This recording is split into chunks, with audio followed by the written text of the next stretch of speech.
Vandaag, today, it is the day in which the world champion Springboks begin their journey of defending the Webbless Trophy. From the far west, Port Nolloth, to the east in Mbazwana, to the south, Gqeberha, and to the north, Makado. Springbok fans across South Africa coming together, donning green and gold. They cheer on South Africa's most prolific sports team. Hi, everybody. My name is David Midgley, and alongside me for this first half of this game against Scotland is Ken, the legend. Actually, mandatory that we name him legend with the One World Sports Radio broadcast team. Ken, good afternoon to you. Good afternoon, David. Yeah, wonderful to be here. Good afternoon, listeners, and to our producer Otto as well. Good afternoon. We'll be hearing from him in the second half. And yeah, what an exciting afternoon it is, after a 4-year wait. So much enthusiasm around the Springboks at the moment after that record-breaking win over the All Blacks. And the defense of that World Cup crown starts in less than 15 minutes time. So it's edge of the seat stuff, mate.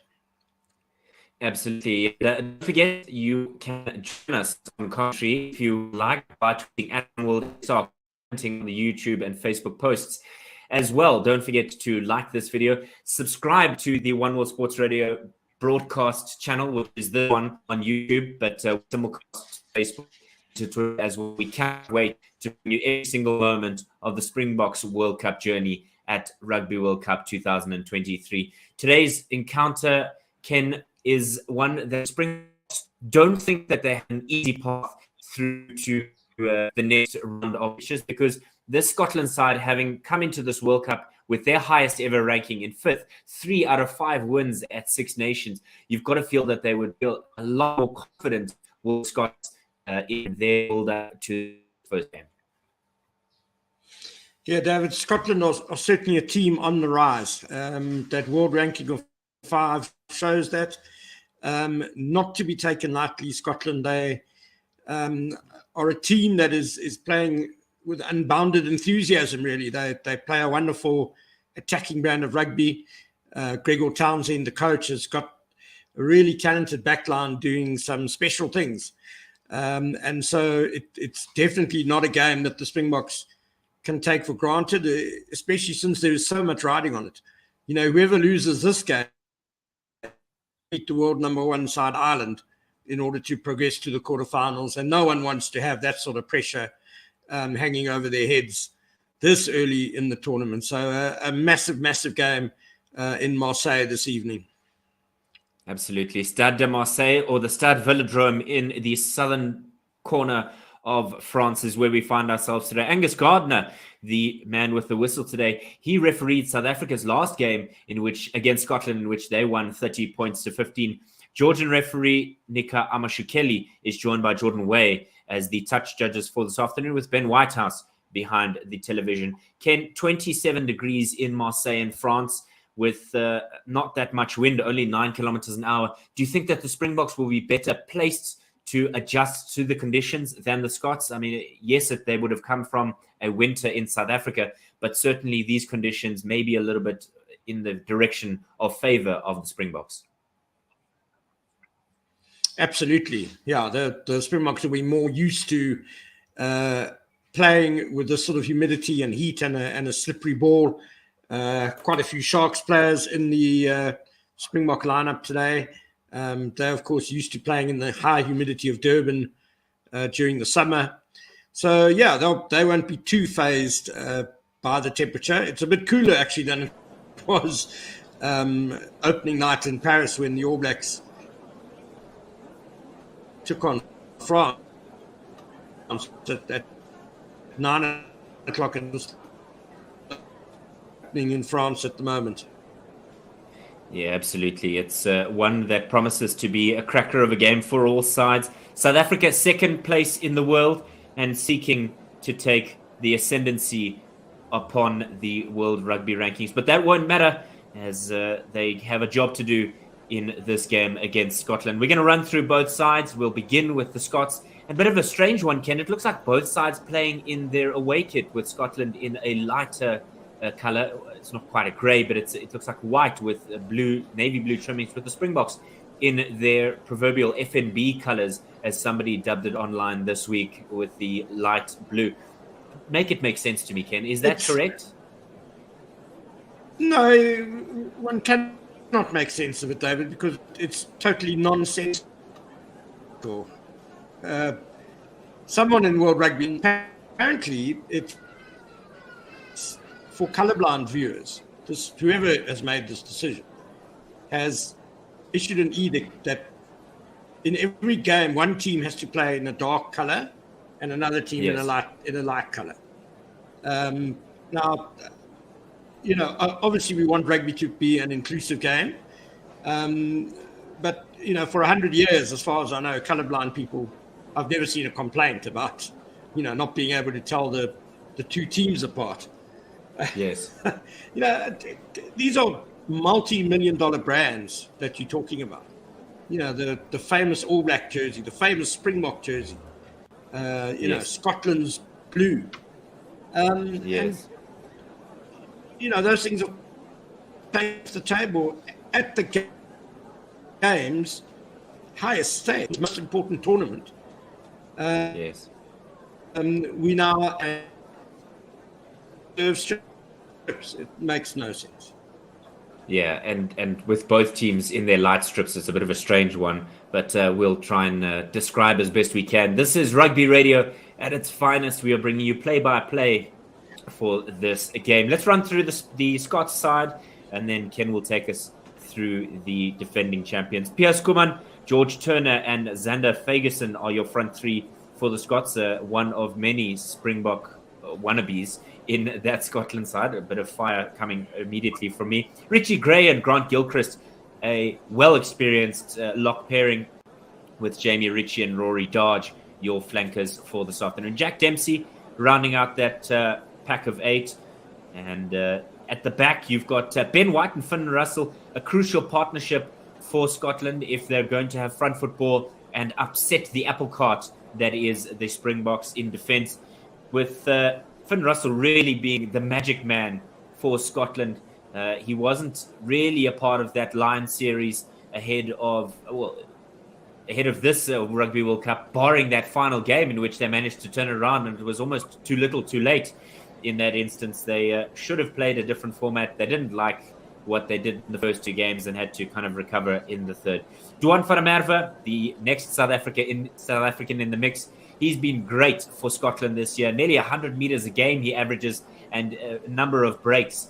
Each game is really putting him on top of the pile with the stats for the Springboks. But Ken, you and I were chatting before we went live, and Duan van der Merwe might be on the hunting list of a couple of Springboks, because it was him during that Lion series that dump tackled Pieter-Steph du Toit and put him out of commission for the entire season. So you wouldn't expect Jasper Wiese, like the burbul that he is, will be waiting ever so patiently to turn out his South African counterpart in Duan van der Merwe. Simeone Tuipulotu is your centre on the inside, with Hugh Jones, really an important person as well for the Scots. If he gets going today, there could be some trouble for the Springboks. Darcy Graham is your right wing, with Blair Kinghorn rounding out the starting 15. 583 starting caps for the Scots and 232 fewer than the Springboks. And Ken, South Africa picking a strong side going into this encounter. A couple of niggles for Canan Moodie and Jean Klein, but still a top-notch side to go into this encounter. Yeah, and it all starts up front for the Springboks with the vastly experienced and hugely established front row of Stephen Kitsoff, Malcolm Marx, and Frans Malherbe, who have over 200 caps between them. So a fantastic front row. The 2 locks, Ebenet Smith playing his 114th test, and Franco Mostert of the Honda Heat, beating off, I imagine, quite a lot of competition for that number 5 jersey. Mostert, of course, a 2019 World Cup winner, and earning his 68th cap. So experience helping him there. The loose trio starting with Siya Kolisi, the captain, and Pieter-Steph du Toit, as you mentioned, back and playing as well as ever for the Springboks. He'll be in the number 7 jersey. And Jasper Wiese gets to start in the number 8 jersey with Dwayne Vermeulen relegated to the bench. That's one of the 4 changes to the starting lineup that so brilliantly dismantled the All Blacks in South Africa's last game. The back line, the halfbacks, are once again Faf de Klerk, who will earn his 50th cap this evening. So a wonderful milestone for the Cannon Eagles player, with Manie Libbok, who perhaps gave his most polished display in the Springbok jersey against the All Blacks. He'll be starting once again at fly half for his 10th test cap. All change on the wings. Cheslin Colby and Kurt Lee Arendse are the wings tonight, replacing Makazole Mapimpi. And Kanan Moody, as you mentioned, has just a little bit of a hamstring niggle. Damian Dialendi also comes into the side. He's fought off a really strong challenge for the inside centre berth from under Esterhazen. And Jesse Creel continues at outside centre in the absence of the injured Lukhanyo And rounding it out, perhaps a little bit of a surprise, Damien Willemse will be starting at fullback with Willie Leroux on the bench. Yeah, it's a bit of a surprise there to not have Willie Leroux starting for this game. He is on the bench, and we'll run through those in a second. But Siya Kolisi's debut coming against Scotland in 2013, Ken, cast your mind back about a decade to that game in Nelspruit, and just talk about how he's grown in stature, not only as a rugby player, but as a charismatic, enigmatic leader for the Springbok side. Yeah, he actually came off the bench quite early on in that game. One of the loose trios suffered an injury, and if memory serves correctly, Kolisi did enough in the shortened space of time he was on the field to win the Man of the Match award. And, you know, since before Rassie Erasmus and Jacques Nienaber took over, I guess Kolisi's value to the side perhaps was underrated a bit. But they were very clear when they came in that Siya Kolisi was going to be their captain. And what a captain he has turned out to be. What a side they've built around him. What a person. Certainly an incredibly inspirational person due to the challenges that he has overcome as a person. But what is often forgotten is just how good a rugby player he is as well. He's been in fantastic form this season for the Springboks, and there's no doubt that he will lead from the front as always. Absolutely. And Ken, the last 5 encounters between these two sides has been 5-0 to the Springboks. And we were speaking in the build-up to this game that the Springboks have been the most prolific scoring side this year in 2023, with 4.5 tries averaged per game. And it's a strange one because, normally it's the South Africans who are strong on defense, but every player in the side starting today has a try to his name, which is not something you'd usually associate with the South African side. The Springboks have definitely added some attacking bows to their string since 2019, when it was mostly tremendous defence and counter-attacking from the opportunities that aggressive defence provided. That was mostly their route to success. They've become a really threatening attacking side as well, though. With the back three, some really creative centers. What Mark brings in terms of getting his, they are certainly an attacking threat, more than just a forward dominant. In South Africa, have won 14 of their last 15 matches. Scotland in 2010, and the Springboks have been beaten by Scotland outside of Scotland. So there do seem to be a few mountains that the Scots will need to overcome today. It's the third time that these two teams have met in a World Cup, and in Murrayfield, and then in 2015. South Africa winning again 34-16 in Newcastle. So just another statistic stick that goes against Scotland. They've never beaten South Africa in a World Cup. But as you said, they are a much improved team and should not be taken for granted. Absolutely. Some sanity seems to have prevailed because the Scotland side, while we mentioned that they were playing in their light kit, it seems have brought out the traditional navy blue, the royal blue of Balmoral Castle, perhaps, is the inspiration for it. But it's certainly some sanity prevailing. The Springboks will be playing in their away kit, first used against Argentina in the World Cup warm-up game, as we see Faf de Klerk heading out to celebrate his 50th cap. So you'll be welcome if you are a Scottish fan. Good afternoon, good evening to you. And if you're joining us from anywhere else in the world, welcome, bienvenue. So, Ken, it is a game that we, as South African fans, would feel that the Boks will win comfortably. What do you imagine is the prediction that you're willing to put your money on? Yeah, I think the Springboks are expected to win. And I think the best way of doing that is to really dominate Scotland up front from the get-go. They're going to hit that forward pack very hard, really put them under pressure in the scrums and lineouts, probably maul quite a lot. Really just try and establish that physical dominance, make sure that Scotland are on the back foot, because then they're going to struggle to bring that lovely attacking, free-flowing game that they love. They're going to battle to implement that if they're continually on the back foot. And, if things go according to plan for the Springboks in that department, Scotland will suddenly find themselves chasing the game. There'll be scoreboard pressure. That brings the Springbok defence more into it, creates more opportunities for turnovers. In the end, if everything goes according to plan, South Africa could win this quite comfortably.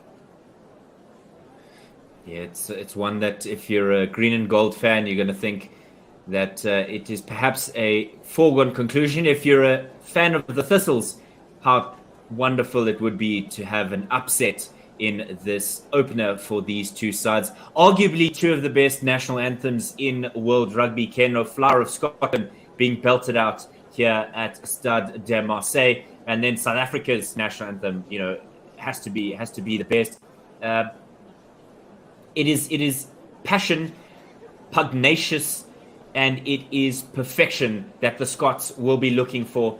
They will not want to allow the South Africans to dictate the play. They will not want the South Africans to be allowed to kind of marshal them into their own passion of the way that the Springboks play. So many more tries for the Springboks in the last couple of fixtures, really showing the dominance at set piece time. It's going to be the fourth time that the Springboks are playing here in Marseille, with they have only one win, and the last two, lost two at the at this venue. So it's one that the Springboks will want to improve their record upon, but anything is possible with the way that these two sides line up. Ken, talk about Faf de Klerk. It's his 50th test.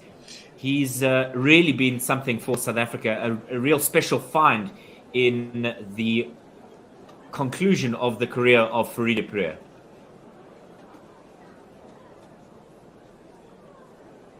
Yeah, and it was heartening. I thought Faf de Klerk had a very good game against the All Blacks. His best game of the year, I think. So good to see him hitting form at the right time. He's such a massive figure for the Springboks today, just in terms of game management. Manie Libbok is known more for his attacking abilities, for being able to put his backline into space, spotting gaps, opportunities, that sort of thing. Whereas Faf de Klerk, of course, that strong kicking game, I think we're going to see him kick a lot from the base, just to make sure the Springboks are playing in the right areas.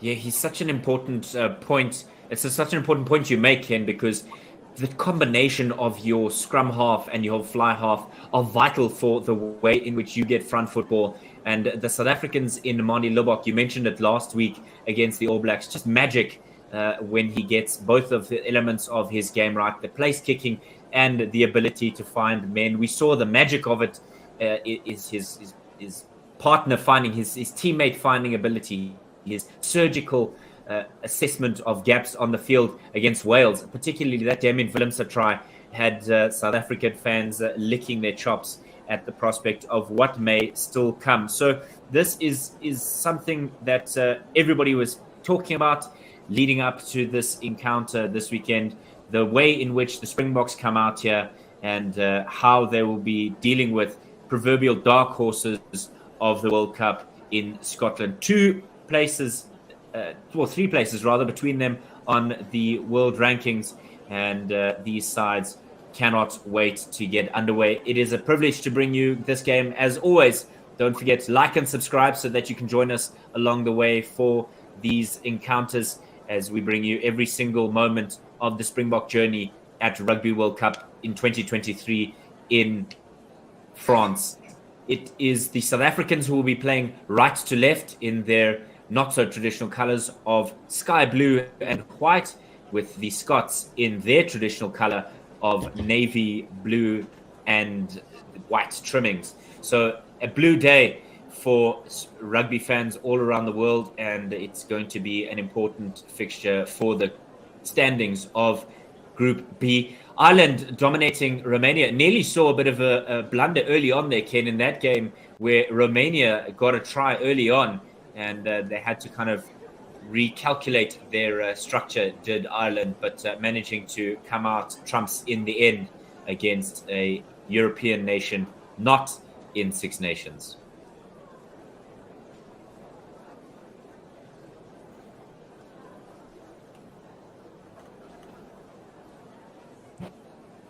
Yeah, Ireland getting a bonus point, so they're setting the tone for the pool. Perfect 5 points on the log for them. Not sure if we're going to get a bonus point win for either of the teams today, but obviously that would be a huge bonus for whoever does come out triumphant. Absolutely. Springboks will have the kickoff, and we are excited. Don't forget to comment, like, and subscribe, because we will be with you as well. Don't forget that you can support us on patreon.com/OneWorldSR. We're just waiting for the countdown to get underway as Amani Lobok has ball in hand. Gardner raising his hand. He's thinking about whether they shall begin. And so we begin. Rugby World Cup 2023 gets underway for the South Africans. Bit of a fumble there, and South Africa having a penalty advantage outside the 22 with Damien Delinda with ball in hand. Center of the field. It was for the knock-on from the kickoff.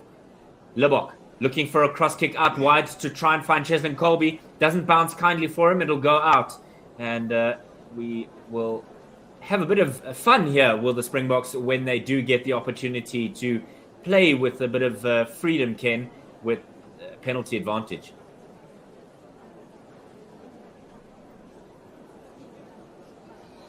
Yeah, a bit of a messy start there by the Scots, not able to gather the kickoff and conceding a penalty. Bit of a pity the Springboks couldn't make more of that early opportunity, but they are certainly applying the early pressure.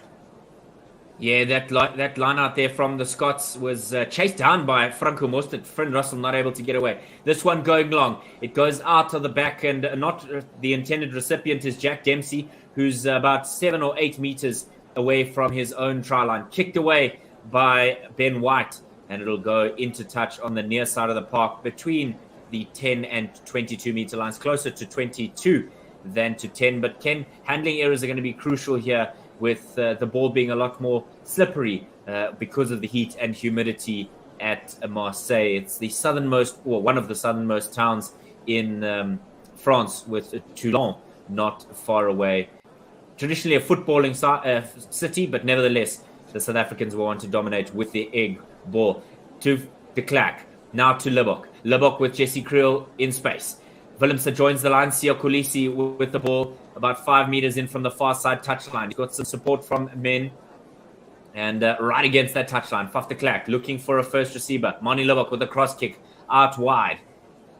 No, he rather goes for himself and tries to perhaps... it looked like maybe a cross kick, but it ended up being a drop goal attempt, which Finn Russell cleared up and has kicked away. Near side of the park, just outside the Springboks 10-meter line. Lobok collects. Willemse with the chip and go. It'll land on the 10-meter line of Scotland. Bounces freely and nobody really carries it. Eventually, he's swarmed by Franco Mostert and Damian Willemse. Ben White to Finn Russell. Huge tackle on Jack Dempsey in the middle of the field, trying to throw the ball away, and it goes to Hugh Jones, who kicks it downfield, trying to get a bit of space, a bit of breathing room. South Africa now on the counter-attack. Cheslin Colby in midfield. He's going to look to step one man, and he does. Brought down eventually there by Rory Dodge. The ball comes free, and Kitshoff collects it on halfway. South Africa looking for options left and right. It looks like they're going to go to Etzebeth, a skip through to Pieter-Steph du Toit, who gets over halfway.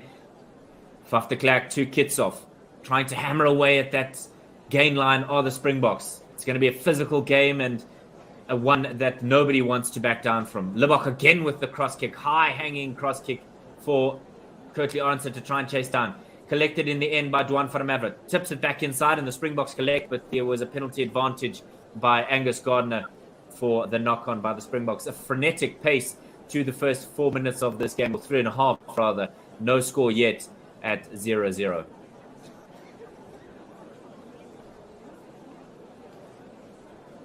Yes, lots of kicking already by the Springboks, trying to move the Scots around.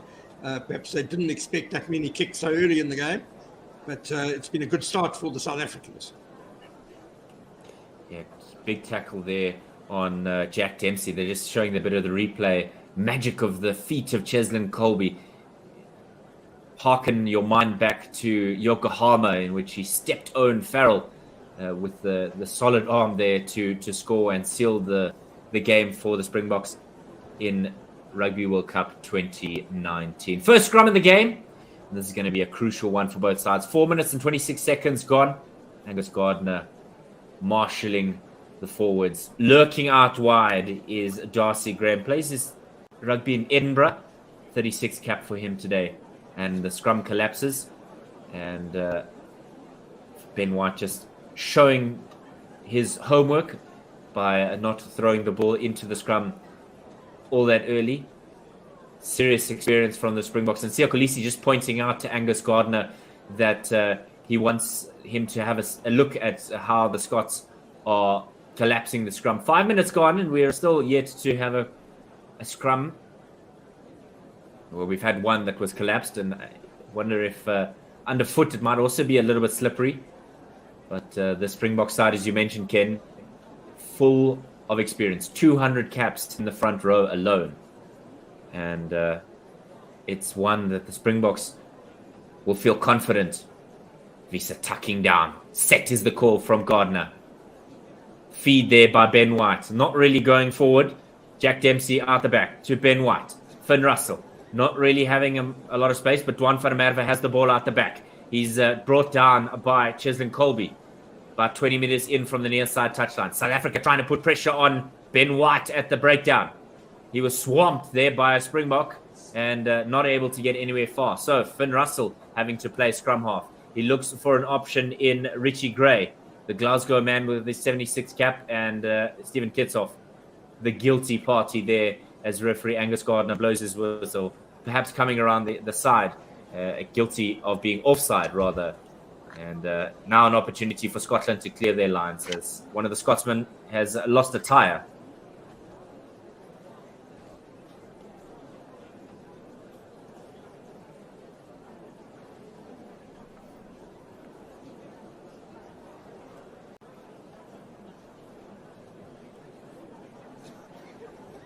Rassie van der Dussen just looking on with great focus, calculating all his options. Where is he going to go? 6 minutes 28 on the clock, and it has been stopped. So Finn Russell will kick this away. He does so to the near side of the park, and it'll be a throw for the Scots just outside the 22. Just having a look at that contact on Richie Gray and Stephen Kitshoff. Not quite meeting the needs of Angus Gardner in terms of remaining onside. Right, Jesper Visa picks that up off the back and has to be dragged down by Ben White. So South Africa now on the front foot, on the halfway line. De Klerk finds marks with Pieter-Steph du Toit in support. De Klerk again to the far side. Libbok with a high hanging kick, really putting the bomb on here for the Scots, not collecting it confidently. And there was a knock on first by the Scots, then by the South Africans, scrum time. So clearly something that they've sought out, Ken, to try and put pressure on the number 15, Blair Kinghorn. He's nearing his 50th cap, but really struggling with the high ball in this game so far. Yeah, which is a surprise. Blair Kinghorn normally very good under the high ball. The Edinburgh Star plays fly half for them as well, but certainly South Africa not directly with the forwards, mixing it up and putting a lot of kicks from Scotland as well, and they're getting some return from them. Yeah, Rassie Erasmus, rather. My mind is still on the cricket from earlier in the week, but Rassie Erasmus and Jacques Nienaber don't play their cards out for all to see. So a bit of a change in traditional tactic for the Springboks. You would usually see them a lot more dominant with the forwards and try and truck and trailer type rugby, but it's going to be an interesting matchup here. Pierre Skuman, his 24th cap today, facing up against arguably the best scrummager in world rugby in Frans Malherbe. So certainly there's going to be pressure on that Scottish front row. We said the Springboks with 77, 64 and 64 caps respectively across the front row. Alternatively, Scotland have 24, 38 with Xander Fagerson, this most experienced man, with 60 under his belt today. So really a contrast in experience, but whether or not they will pay dividends is yet to be seen. A scrum that's collapsed once again, and the Springboks have won a penalty. Great bit of work there by the Springboks to put pressure on the Scots at scrum.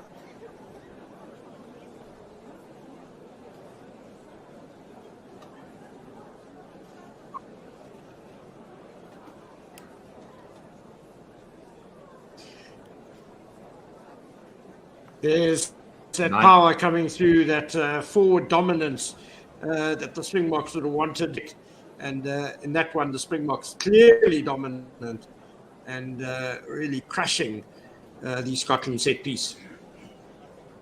Absolutely. And a nod of the head from Faf de Klerk, because he knows how important scrum domination is, particularly in the mind games that will go on in this game. Moni Lubbock lining up for poles, and he will now have his first opportunity to put points on the board for the Springboks. Richie Gray, the Scottish captain, is mentioning that he says that the Springboks don't smell too good in the scrum, and I heard somebody have a rebuttal of well, that smells like Scottish fear to me. Nevertheless, Moni Lubbock sends it through. No, he's missed it, so the score remains unchanged. It's 0-0, and we've completed our first 10 minutes of Rugby World Cup in 2023 for the Springboks. Ken, your assessment so far, as there's a 22 dropout for Scotland?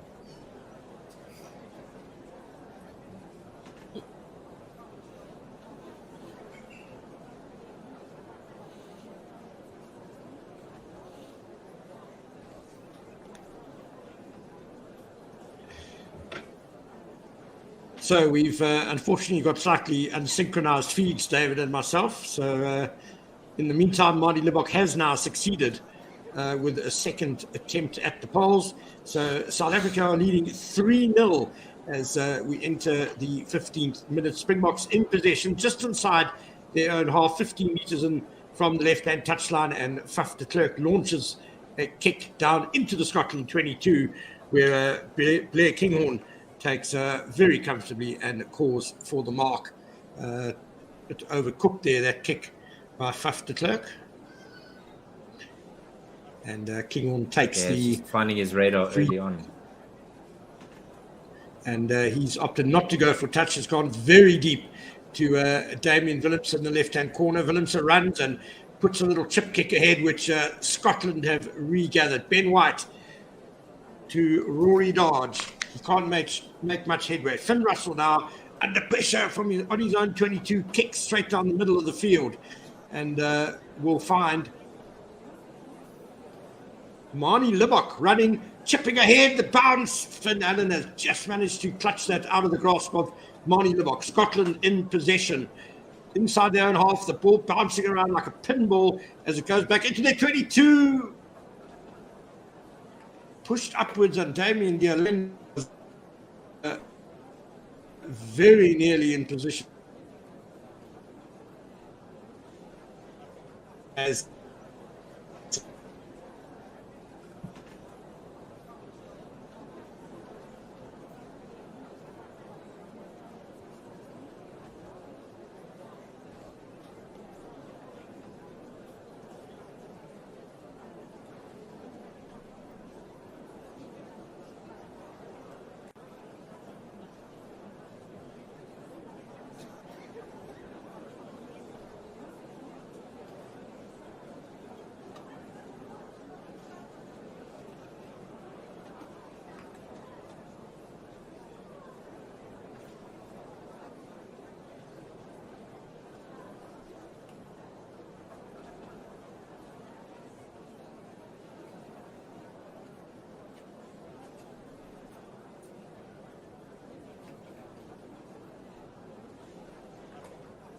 Yeah, it seems like we've just lost, excuse me, Ken there briefly, but I'll try and bring you up to speed. 18 minutes gone, and the Springboks still lead 3-0, dominating as well with the possession as well. So, throw for Malcolm Marx on his own 10-meter line. 18 minutes gone. He finds Pieter-Steph du Toit. In the maul go the Springboks. And immediately the referee, Angus Gardner, blowing his whistle to say that the Springboks were infringed upon by Richie Gray, the Scottish captain, really not learning from the All Blacks last weekend, or not last weekend, 2 weekends ago, as they were guilty of early engagement. 18 and a half minutes gone as Libbok kicks this out to the far side touchline, and it'll be inside the 22 of the Scots. Great catch by Pieter-Steph du Toit, and it was just an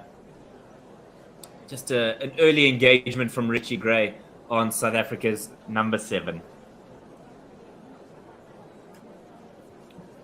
Right, and here we go. A throw for the Springboks. Malcolm Marx now with an opportunity to certainly once again put pressure. Wonder if the Springboks will actually just do a copy and paste with what we've seen earlier from them. So, Maul again in go the Springboks, trying to rotate. Malcolm Marx out the back to Damien Delende, who knocks it on, and immediately it'll be a scrum for the Scots. It was a good opportunity for the Springboks to really put pressure, but Damien Delende's hands not adhesive enough in order for him to find that gap in the Scottish defence. Trying to peel away was Malcolm Marx, straight looking for an opportunity with Damien Delende. Maybe slightly ahead of Delende, and he just shakes his head as he remonstrates with himself internally, probably just because he's not happy with it. And Malcolm Marx just getting some treatment from the medical team as we see a bit of a busted eyebrow, not unlike that of a boxer. So we're just having a look at the Scots also getting some running repairs. Everybody's getting a water break. Looks like as 2 huge coolers making their way on the field, rolling coolers. Bongia Manambi is on the park as well, and he's on as a blood replacement for Malcolm Marx. So he'll want to look to make an impact now and when he does come on in an official capacity. But as we head towards the 20-minute mark, 19 minutes and 42 seconds gone in this game. Held up is the time, not the ball. Don't worry, the time is just come to a halt as everybody gets a drink of water and a halt in play. We earlier saw Cheslin Colby dummy Finn Russell get around Hugh Jones, and then only eventually they're brought down by a bit of an ankle tap by Finn Russell. Huge tackle earlier by Franco Mostert on Finn Russell. And I think that's exactly what they want. Well, the Springboks damaging the confidence of Finn Russell. Ball carries 20-14 in favor of the Springboks. 184 meters made compared to that of 64 by the Scots. And Bongi Mbonambi now making his way on the park. Perhaps he was a little bit excited to get on, and he overshot the runway there. Otto Simons joined me, as Ken looks like he's gone off as a blood replacement. So good afternoon, Otto, and welcome to the broadcast. From the producer's chair back into the comm box. And what do you make so far of the Springbok foray in Rugby World Cup 2023? It is a proper test match at the moment. Very much a battle of attrition. And we've got Ken back from his HIA. And we'll just add him to the stream here, and you guys can carry on as my power has been restored. And I'll be standing by. Thank you so much, Otto, for your assistance. Ken, I hear you've passed your HIA. Good to have you back with us. The Springboks are still trying to have a conversation about making sure discipline is in line, no doubt. And small errors is what's going to cost us at Rugby World Cup, I'm sure, is what Siyokolisi is saying. So we've got to iron them out and not let the Scots dominate in any way, shape, or form. Ken, glad to have you back. Yes, happy to report the doctors found nothing in the HIA, so all good to go. What an arm wrestle this is turning out to be. The Springboks clearly dominating the forward exchanges, but the Scotland team has been really dogged in defence. And at the moment, just a 3-0 lead for South Africa. They're going to have to work very hard for this one, no doubt. Yeah, absolutely. It reminds us a little bit of that frustrating game in Argentina, or against Argentina, in which South Africa came up short at Ellis Park. So that is something that comes to mind. A bit of recency bias, perhaps, but it's certainly a game that the Springboks are being a little bit frustrated by. So Marks back on the park for Bongi Mbonambi. Picked up out the back is Jack Dempsey over the 22-meter line with 20 minutes on the board. Springboks really having to do a lot of work here in defence. Kicked away by Finn Russell, and it'll go into the 10 and 22 region for the Springboks. Willemse collects it, dummies one way and gets brought down by Blair Kinghorn. Faf de Klerk out the back of the ruck. Finds Stephen Kitsoff. Brought down by Richie Gray. Well, not quite brought down, eventually brought down. It looks like a bit of a knock somewhere along the line, but it's gone backwards. And the Springboks having to do some work. Malcolm Marks with tape upon his head, returning to the field. And South Africa changing their structure as this one's kicked away for Cheslin Colby to try and chase down outside the 22. Good catch by Finn Russell. Runs into the wall that is Jasper Wiese, putting pressure on the Scots at breakdown time. Into contact goes Zander Fagerson. Not really getting much forward momentum, as it looks like the Scots are setting up the centipede for the box kick from Ben White. And this one's charged down again by this time rather Eben Etzebeth instead of Franco Mostert, but the height of the Springboks using all the advantages that they have. Into contact go the Springboks on the 10-meter line. Faf de Klerk to Mostert, to Lebok, to Willemse. Willemse out wide to Dialende. He's got support from Cheslin Colby, and he's been marshalled into touch by a triplicate of Springboks. And now there's a bit of pushing and shoving, a bit of argy-bargy as Darcy Graham and a whole clutch of Springboks are now getting involved. And I wouldn't imagine that even Etzebeth is far from that, Ken. Well, it's a bit unfortunate. Not sure what sparked that off. Bit unnecessary, really.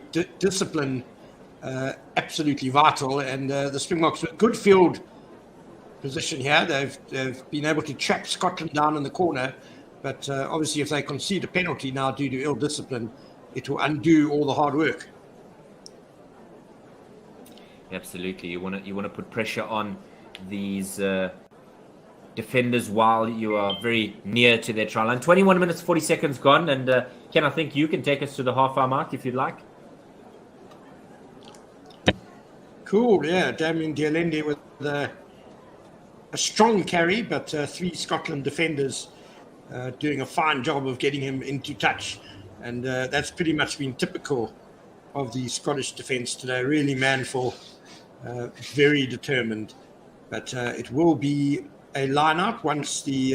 well, it may not be a line-out straight away because the officials are looking at some replays of the argy-bargy and exactly what happened there.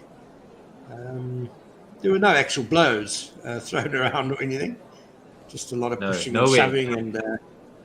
Nowhere near what we saw against Australia last year, in which Alan Alatoa and Eben Etzebeth got into it. But Angus Gardner having a word with Ben White and Damien Delenda and Richie Gray and Sia Kolisi. Maybe asking for calm heads, Ken. Yeah, Jamie Ritchie was eyeball to eyeball with Eben Etzebeth. Eben seemed to be in good spirits. Just telling Richie what a wonderful day it is in the south of France. Kind of surprised Etzebeth's not in the little group being lectured to by referee Angus Gardner. And he now allows the players to go their separate ways after a stern talking to. And we will get on with a line-out.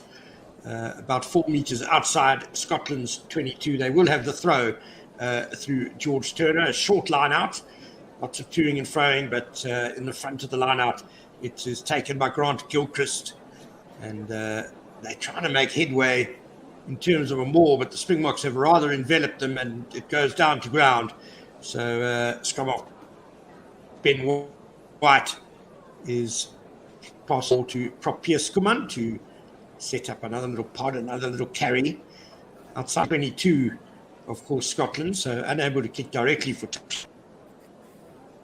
White. He will just pump this down field, just inside South Africa's half. Taken by Cheslin Colby, who jinks left and then goes right, but is brought down by Darcy Graham. De Klerk to Franco Mostert, standing at fly half, puts his head down and charges just short of half. De Klerk digging the ball out with his boot. Slow ball for the Springboks. Finn Russell, who passes to Tui Pelotu, who is caught by Cheslin Colby and Malcolm Marx just outside the 22. And I fancy that Malcolm Marx has won the turnover penalty here. Wonderful work by the Springboks, trapping Scotland again down in that left corner. And Malcolm Marx, blood still dripping from the wound between his eyes, was clamped onto that ball like a limpet, earning the penalty. Yeah, Ken, it's magic when you see what Malcolm Marx does. He just gets in there. The tape, I think the tape is the real game changer for me. We saw it last week as well. When he gets that tape on his head, he just becomes ever so menacing and really just wanting to upset the apple cart for the Scots. Like a thistle, ironically, a pain for the men up north in the United Kingdom. But South Africa with a real opportunity here, Ken, to go a third or 3 points ahead. Well, yeah, Mani Lebok with the ticket poles, 14 meters in from touch, just outside the Scotland 22. This will be his third kick at poles. He succeeded with his previous one, missed the first one. This is probably the toughest one he's had so far due to the angle. And Lebok strikes it. It's looking good. Straight down the middle by Mani Lebok. And the Springboks go into a 6-0 lead. Yeah, good use of the penalty there to give Mani Lebok the opportunity to extend the Springbok score. Confidently slotted through the middle. And just 15 and a bit minutes left in this first half. We see Arge Snyman perhaps warming up. Oh dear. What does that mean for the Scots?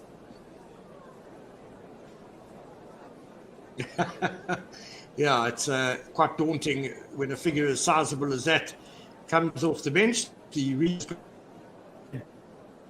deep into Scotland territory up until just but then they've turned over possession to Piers Kuman. Scotland go wide. Oh, Finn Russell just couldn't connect with the pass as he was halfway through a gap there. That would have been dangerous for South Africa if he gathered it, but he did not. The ball went astray, but I think referee Angus Gardner might have been playing advantage. He's blowing his whistle. At the moment, he's signalling. Yeah, he was playing for a advantage today. replacement. Yeah.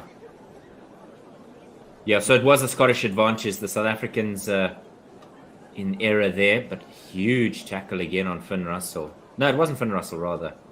I thought again once again that the Springboks were lining up, but even Etzebeth coming off for Africa. What do you think that's about, Ken? Perhaps a precautionary measure? Yeah, Etzebeth certainly didn't look very happy, but he was walking fine. Can't think of any injury that he could have sustained. Nothing that's been blatantly obvious for us. Yeah, that's a surprising move if it's a tactical one. Just 25 minutes gone, and you're maybe. Yeah, I don't recall him getting hit on the head, but you never know. Sometimes the TMO spots these things and just alerts the referee to it. Anyway, Scotland have a scrum just inside the Springbok 22 from that knock-on, and now a free kick because South Africa have engaged early. They go quickly, and Hugh Jones gets it out wide to Darcy Graham with the fancy footwork, beats a couple of defenders. Scotland 8 meters from the Springbok line now. Russell out the back to Blair Kinghorn, who also evades a defender with some snappy footwork, but then throws a bit of a wild pass, which Curtly Arendse manages to intercept. But the Springboks have infringed, and there will be an advantage once Finn Russell gets up off the ground. He looks to have taken a really painful blow to the red basket. Bit of a winding there, I think, on Finn Russell. Just really didn't look happy there.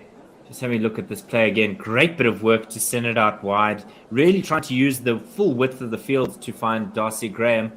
And in the return, the Springboks nearly snatching that one away from the number one, Pierre Skuman.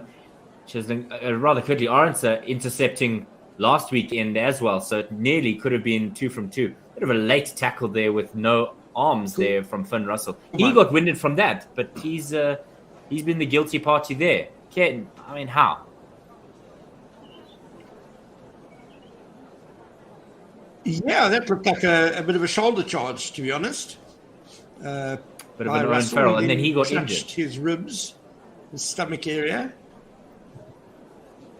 Yes, serves him right. Yeah, South Africans are made of diamonds. Without any arms. Even the Nicholas guys. Tough as steel, tough as diamond, as you say, David.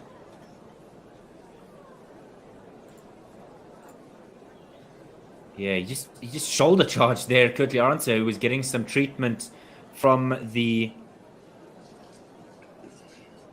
medical team. A bit of blood, but Russell not happy. And he is going to have another look at that. The TMO obviously alerting him.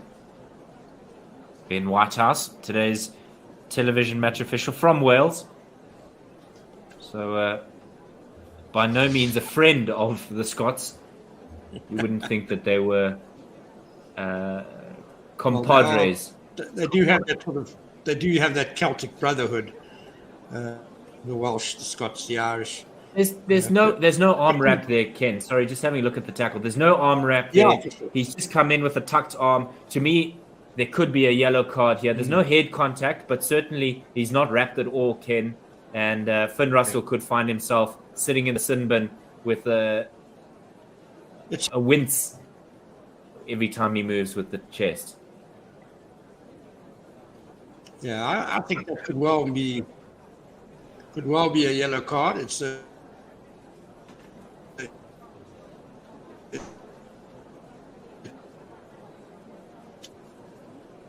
referee Angus Gardner not ending up giving a yellow card. I'm surprised there. Really surprised that he's not. Surprised that he's not gotten a yellow card there, Ken. I really thought it would have been a card. Libbok aiming it up to kick away to the far side of the park.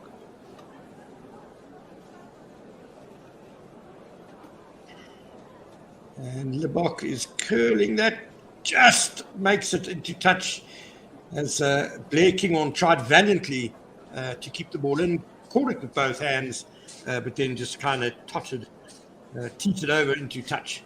So a good touch runner by Marnie Lebok. And the Springboks will have the line up on the far side, just outside the 22. They go short to Franco Mostert. Faf de Klerk with a looping pass over the top to Marnie Lebok. Damien Dialende burrows a couple of yards further. Jesse Creel, strong carry with Franco Mostert at his back. De Klerk to Peter Steph du Toit, and another short pass as the Springboks rumble forward slowly. De Klerk now goes to the open side. Franco Mostert again with Achilles Snyman at his back. Not making much here, the Springboks. As De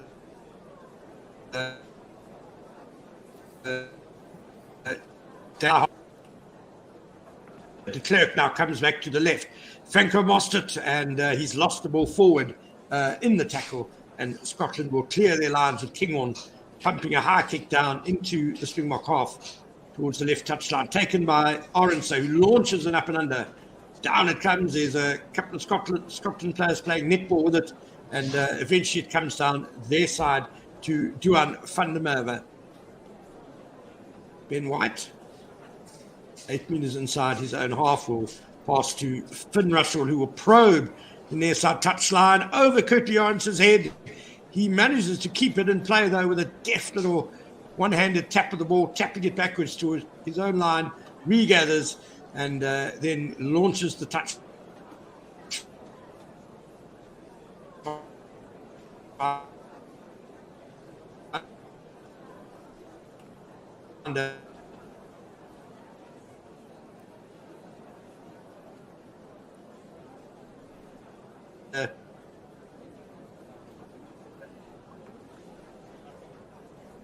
Back in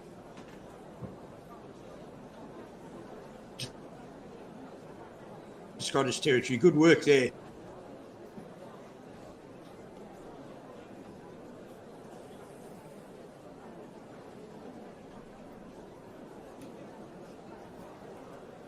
Down just to Russell, the Springbok rush defense really getting in the Springbok faces at the ruck, and it finds its way to Jesse Creel, who missed kicks, and it's rolling downfield towards the centre of the field with that's a good save by Blair Kinghorn, sliding in to gather possession and win it for Scotland. White back at the back of the ruck now as Piers Kumman stands ready to receive the short pass, and no, it's a bit of subterfuge. It goes over his head to Finn Russell at 5, who puts it a cross kick, and it's just a little bit too far for Duan van der Merwe there on the left wing. Yeah, a bit of an innovation there from the Scots at line-out time. Instead of going to your jumpers, they found number 12, Sloan Tuipolotu. So changing up the norm there, but it didn't work out for them in the end, as the Springboks will have a line-out. Finn Russell missing his mark with his tackles and his kicks. So a lot more stoic on the bench of the Scots, while the South Africans slightly more animated. Malcolm Marx looking for his intended jumper. Franco Mostert is the recipient. Curtly Orense in the back of that maul. Strangely enough, Springboks going backwards. So Kolisi to Orense. Orense fighting off 2 tackles. Faf de Klerk picks it up at the back to Dialende. Over the 22-meter line go the Springboks. De Klerk, Ergies Snyman. A little bit of a high tackle there from Jamie Ritchie. Nevertheless, the Springboks continue forward. Peter Steff pobbles out there. Jesse Creel on the outside of Damien Willemse. That so nearly could have been stolen away by the Scots. Cheslin Colby cuts back inside and runs straight into Jack Dempsey in midfield. Faf de Klerk to Lebok. To Jesse. Oh, he looks to go to Jesse Creel, but it was a chip through for Jesse Creel. Didn't quite come off as he would have hoped. Blair Kinghorn collects it 3 meters out from his own try line. Scotland throwing bodies into this ruck. Frans Malherbe being defiant in his attempt to try and get it away. Kicked away there by Ben White. And it'll go over the near side touchline inside his own 22. Not really going the way of the Scots at the moment. They're not finding their basics in kicking. And they've got to really find a way in which they can sort their target men out, because it could so quickly be a change in momentum with this game evenly poised at the moment. Yeah, the Springboks handling and passing, letting them down there a bit. They created some deep in Scotland territory, but a couple of balls went to the ground. Marks finding Mostert at the throw-in. Akers Neyman falling off the end of the more there, but still forward momentum for the Springboks as they go further into that Scottish danger zone. No real forward momentum. It looks like it's wheeled through 90, but the Springboks retain possession until referee Angus Gardner blows his whistle, and the Scots get a reprieve, and they'll be able to clear their lines.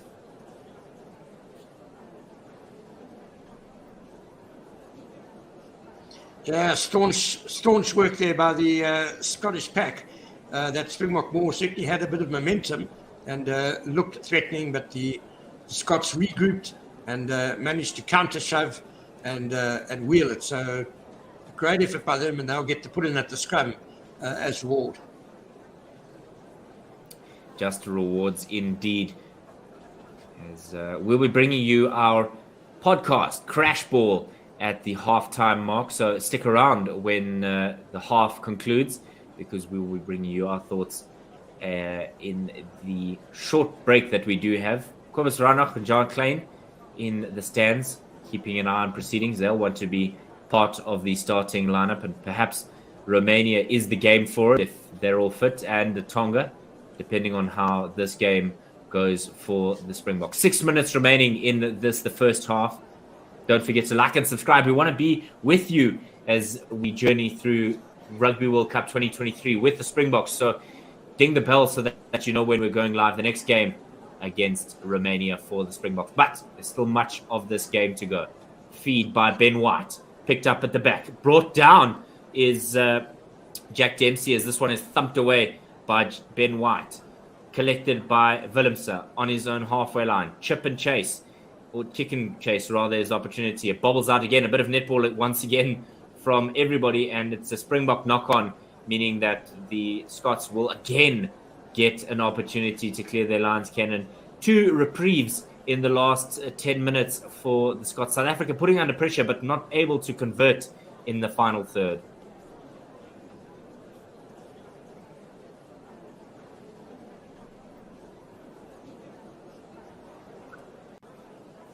In the last 5 minutes of the first half, they've really dominated the half and had Scotland under consistent pressure, but really just 2 penalties to show for that. And Scotland showing a few minutes ago when they beat the Rush defence just how dangerous they can be on attack. So at the moment, this game is set up for really a bit of an ambush. You know, if the Scots get a breakaway and score a converted try, they'll go into half-time leading. When territorially and in terms of possession, they're trailing by a long way. Yeah, absolutely. 4 more tackles made, though, by the Scots, showing that defence really working hard. As there's a couple of running repairs here and there for everyone. Just the 5 minutes remaining in this first half. Not consistent and not as polished of a unit as we saw at Twickenham 2 weeks ago from the Springboks. So perhaps the nerves of Rugby World Cup, perhaps the planning not quite immediately fitting conditions and what the Scots would have expected from the Springboks. But certainly the more confident of the two sides will be the Springboks with the lead of 6-0. But anything can change in the final 5 minutes here. The Scots will have a feed, as Ken said, to their own scrum. And set is the call from Gardner. Inside their own 22, but only by a metre or so. Huge scrum by the Springboks, but it collapses and they don't get it. So good attempt from the Springboks to get some domination, but it's Piers Kumman who's getting all the plaudits from his teammates, standing up to Frans Malherbe in scrum time. Really not on his usual form is Frans Malherbe, usually able to dominate, not finding his feet yet. But there's still Bongi Mbonambi, Oxenchair, and Trevor Nyakane to come on for the Springboks. Marco van Staden, Dwayne Vermeulen, Grant Williams, the other substitutes for the Springboks. Dave Cherry, Jamie Batty, Viepia Nell, Scott Cummings, Matt Ferguson, as well as Ali Price, Cameron Redpath, and Ollie Smith are the Scots on the bench. 5-3 is their split on the bench. Finding their jumper are the Scots on halfway. Furl Moore, away by Richie. Trying to break his way through is Tui Polotu. Over halfway, White, the Toulon man, distributing as well as he can. At the back of the ruck now, Hugh Jones to Finn Russell, to Pierre Skuman, runs into Malcolm Marks, and it's a bit of a hug as referee Angus Gardner putting his arm aloft in the direction of the Springboks means that there is an advantage there through the knock-on by Pierre Skuman. So from hero to villain somewhat in that passage of play. But it's not been a consistent, fluid performance yet by the Springboks, has it, Ken? It's been stop-start and a bit of unease from both sides. Yeah, I think credit to Scotland. They've put in a superb defensive effort here. Have really put their bodies on the line.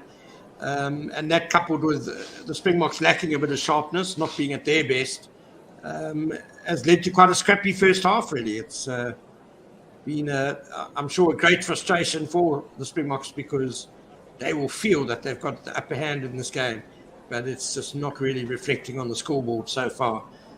Patience is required, no doubt.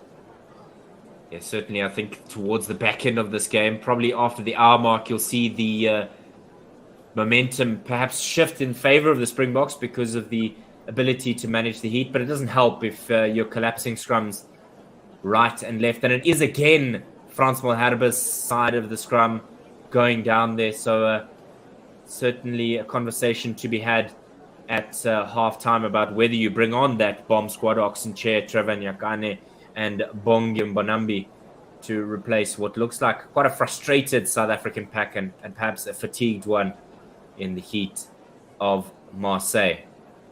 Lining up again. The packs, go for it. Yeah, I think all this defending, however, and especially in this heat, as you say, and this humidity is going to take a lot out of the Scottish pack as well. And we all know, of course, that the Springboks have a lot of depth in terms of forward, practically another world-class pack on the bench. So perhaps the Sach mark, as they said in the first half, will bear dividends in the second when those impact players come on.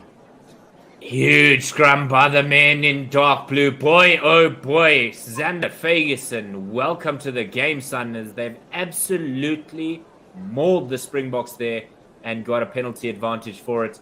Frans Malherbe, again, the man whose knee's gone down, and they'll have a go for Paul. So within the last minute of this first half, Scotland could go into the break trailing by just 3. Really a strange day for Frans Malherbe. Not the norm as we expect from him. Really world class at scrum time, but buckling under the pressure a little bit from the Scots in both Xander Ferguson and Pierre Skuman. It's straight out, Ken, but probably a 45 or 40 meter kick for Finn Russell. So it's more about distance than it is about accuracy.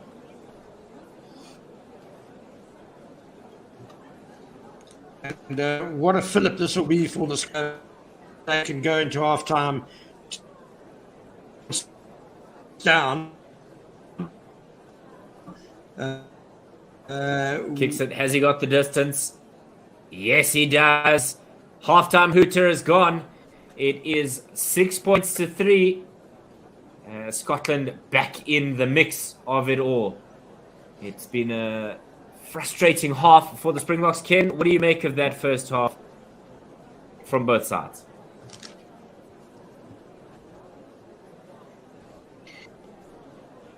Well, Scotland will be delighted. Really, they've defended They haven't conceded a try, and they go into half-time just 3 points down. A fantastic effort by them. South Africa really have huffed and puffed and dominated and had the majority of territory in possession, but just not sharp enough to really make it count on the scoreboard. So they'll be disappointed to be in front by just 6-3. Yeah, absolutely. And Otto Simon, your assessment of the first half, it's been frustrating, hasn't it? Yes, indeed. So many visits to the 22 of Scotland, so much domination by the South African forwards that we anticipated, just not converting those into scores for the Springboks. And from Scotland's point of view, this is great. This is exactly what they would have wanted. They're still in touch. They can, as Ken mentioned during commentary, they can burst out with an intercept try or something like that and get the lead. So this is excellent for Scotland. They would have bitten your arm off for a 6-3 score at halftime, even though they're behind by 3. I would have expected the Springboks to have blown away the Scots by this time, but they've really stood up. They've made this a true test match. And welcome to World Cup rugby, both teams. This is going to be a squeaky bums time for the next 40 minutes. And I just want to say thank you so much for everybody listening to us on YouTube and Facebook. I do say listen because we've had some requests here for people to be able to watch the game. And unfortunately fortunately we are rugby commentary, radio rugby commentary in the way it's supposed to be, telling you what's going on and letting you know what the situation in the game is and where the game is being played on the field and all of that stuff. So thank you so much, everybody, for joining us. And if you support us on patreon.com/OneWorldSR, we might be able to bring back radio commentary for the national sports of South Africa, the women's rugby, the men's rugby, the women's cricket, the men's cricket. That's what we're focusing on. We're also building our team of football commentators in the background. So if we can get some money to cover our costs, we'll be able to bring you some visuals as well, if we're lucky. But at least we're focusing on bringing you some audio commentary. If you're not close to your PC, if you're not close to your TV, you can listen to the commentary. And especially if you're in a geo-blocked country where the visuals will never be broadcast because of these deals that people sign, you can listen to us, and we'll bring you the radio commentary, the audio commentary, the watch-along commentary. If you've got a TV that you can pause, we're about between 60 and 90 seconds behind the live feed on your digital television stream.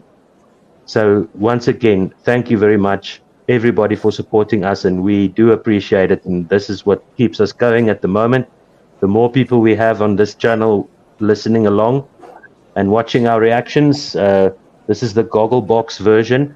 We're going to bring our audio-only stream back online as soon as we can, but it is expensive. It's not nothing. We're doing this for free, but we do need to pay for infrastructure and subscriptions to places like StreamYard. And you'll see in the comments on our Crashball podcast that we did post a link there to StreamYard. So if you want to sign up for StreamYard, they'll send us some cash as well. So yes, we do need some money to do this, obviously with the challenges of electricity supply. We'll appreciate all the support we can get. The best way to support us is to listen to this stream, as David has been mentioning. Subscribe to our YouTube channel. Make sure that you switch on the notification button. Even if you leave your cell phone there in the corner playing our YouTube feed while you watch the game on the digital TV, that'll help us a lot, just to get our numbers up so that we can have some gumption in negotiations, and we can walk up to the powers that be and say, listen, if you're not broadcasting the audio, let's do it. Let's get some new voices in. If you want to join our commentary team, you can do that. Send your details through to admin@1WSR.com. That will also be appreciated. Otherwise, you're just going to hear the 4 or 5 of us that are doing the rugby at the moment. And the cricket, we need at least 8 or 9 people to do a day's cricket. So if you feel like it, if you've, like me, always dreamt about doing some commentary, please join us. It's always nice to have some new people on. Thank you to Ken. Thank you to David for the first half. I'm going to switch over to the Crash Ball podcast, where David and myself previewed this game. So you can listen to that and laugh at our predictions, because it certainly has gone a little bit different to what we anticipated. The domination that we expected from the Springboks might come in the second half. But for now, we'll go over to that. And any last thoughts from you, David? No, good. Thank you, all of you, for supporting. We're looking forward to having Nathan come on for his debut at second half. Don't go anywhere. Listen to the Crash Ball podcast, and we'll be back with you after the break. Thank you.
Hi, Hello. everybody, and welcome. Hello.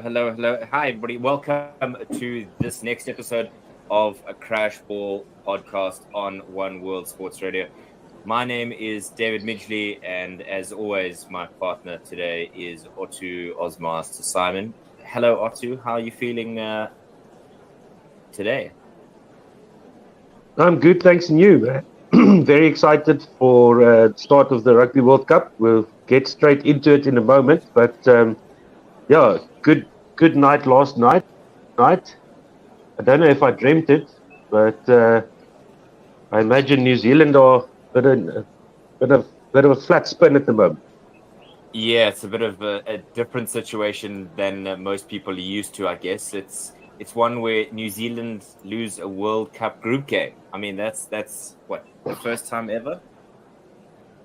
Yeah, that's correct. Incredible. Absolutely incredible. And I suppose that's the nature of this Rugby World Cup. It's just open for everybody to pick the right fruits, and certainly no low-hanging fruits, you would imagine, because any team can put you under pressure on any given day. Yeah, I thought the French team were quite good, and New Zealand will be scratching for answers there. At least they've basically got a free ticket to the quarterfinals, or to the out of the group stages, because there's nobody else in that group that's going to challenge them. So they've got that out of the way. They could become the second team to win a World Cup after losing a pool game. Yes. Yeah, so that's going to be very interesting. I'd love to go and scratch around the New Zealand rugby sites a little bit during the week. That's going to be fun. Yeah, absolutely. And what's the they're word? going to have to do Schadenfreude or what? Yeah. Schadenfreude. Yes. Sorry. Bit of Deutsch there, but an absolute cracker of a game. And I mentioned it at our previous broadcast that the French would be up for it, and boy, did they turn up. So congratulations to them. If you're wondering when are these guys recording it, because it was just around the corner. It's early in the morning. Let's put it like that. We've waited quite late for the Scotland team to be released before jumping the gun. But yes, if you want to, please do so by liking the video, liking us on Facebook, go follow us on Twitter at OneWorldSR, patreon.com/OneWorldSR, and most importantly, subscribe to the YouTube channel so that you know when we're going live, because this Sunday, I don't know if you ever heard some of those is it monster truck adverts? Sunday, because this Sunday is the time for it, because South Africa take on Scotland at Stade de Marseille, or Stade Velodrome in Marseille, France. We will be bringing you live coverage, play by play, and kickoff is at 5:45 South African time, but we'll be live from about past, bringing you some build up. How are you feeling about this fixture? I know we spoke about it last week, but I wanted to kind of gauge where your thoughts are, having had the opportunity to see both teams' selections.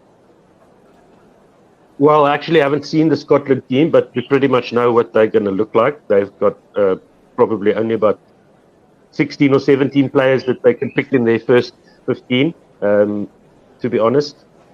So that's going to be a funny challenge for the Springboks. They're going to be expected to win. They're going to have to get their heads in the right place, because Scotland can be another Japan. It can be an embarrassment for them. It can be a banana peel, or whatever you want to call it.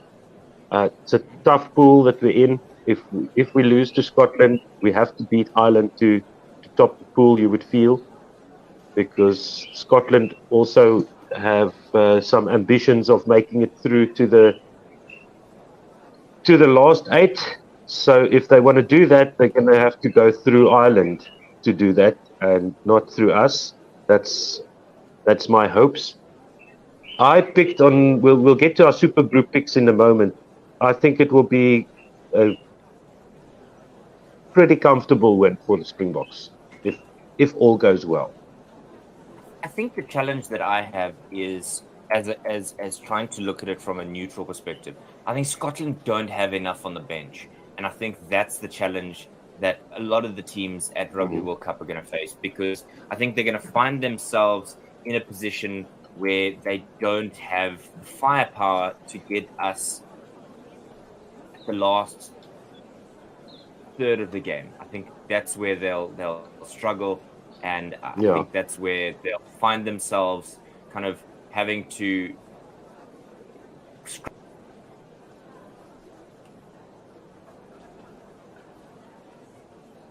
Hello. We are back. The players are back on the field, and I will be joined by Nathan soon. We will just get the scorecard back on there for you. And while we wait for the game to be restarted in the second half, Nathan, welcome to our commentary team. Do you want to just introduce yourself quickly and tell us where you're from and where's all your social channels, and what do you think about this game so far, while I set up the scorecard? Thank you very much for the introduction. So I'm from TikTok, and kept them in one place, 19 and mostly club as of my debug. So it's nice joining what we've seen commentators here on One More Sports Radio. Okay, so thanks for that. The game I see has restarted. We'll catch you up in a minute. Let me just get that scorecard back online here so I can switch back to my other screen. And we see that on my feed here, they're showing the coaches' boxes. There's a scrum now to the Springboks inside the 10-meter line of Scotland on the far side of the field, 15 meters from the far side of the field. The Springboks are playing from left to right on my screen, and they have set the scrum here with Faf de Klerk putting the ball into the scrum. The scrum is set now. Faf de Klerk puts it in. Maul by the Springboks there as they go straight through the loosehead side of the Scotland scrum. So that will be on Blair Ferguson's side. And Rassie Erasmus has got a yellow light that is showing to the field there.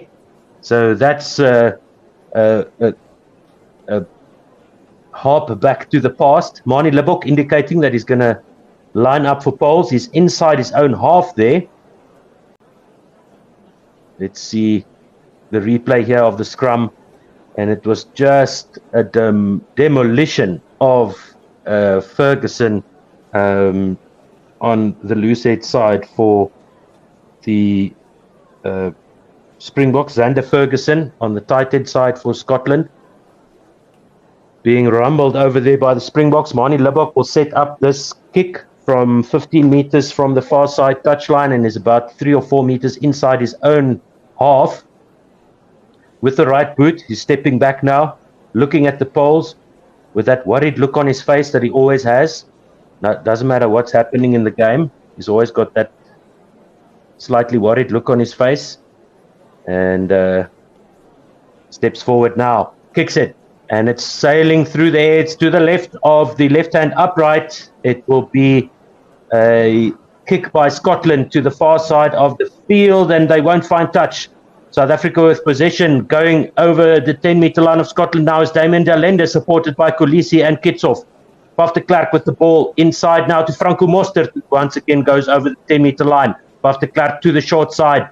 Stephen Kitsoff, and that is going to be Kolisi, I think, almost out to the far side touchline. Damian Delende gets the ball from in between Faf de Klerk's legs to the near side of the field. They go now driving forward to the Springboks onto the 22-meter line. Faf de Klerk to the far side once again.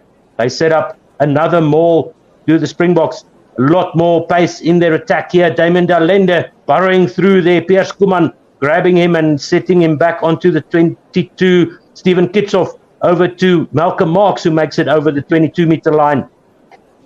Faf de Klerk with the ball now into the hands of Manie Libbok. RG Snyman sends it over the top. Frans Malherbe in behind to Jesse Kriel. Over to the near side into the hands of Kurtley Arendse. He's on the 5-meter line, 5 meters from the near side touchline. Faf de Klerk into the middle of the park.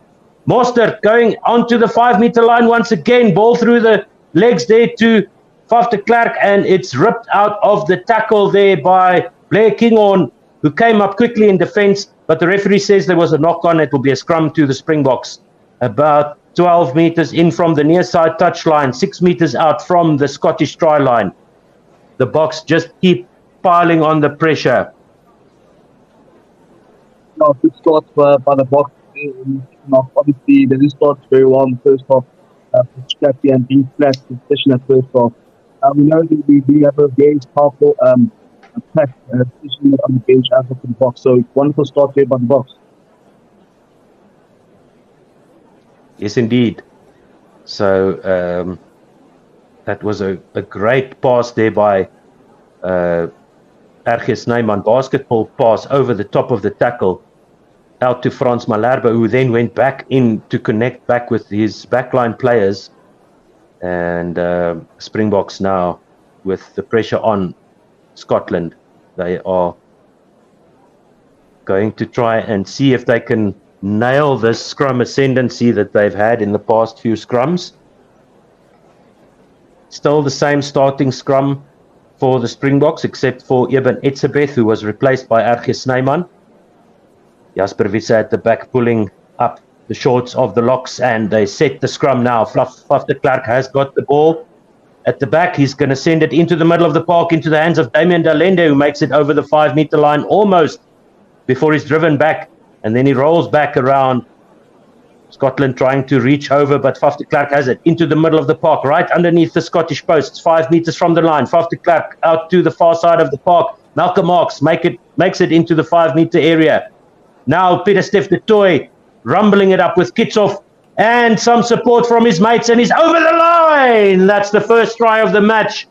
That'll be Pieter-Steph du Toit, and that will be his 8th try. That'll be his 40th point for the Springboks. Pieter-Steph du Toit rumbling it over the line there, about halfway between the left-hand upright and the far side touchline, as we see a replay here. Wonderful start there by the Boks. Obviously working hard there with the forwards. We have a strong bench as well. Wonderful try there by obviously playing in 72nd for the Boks.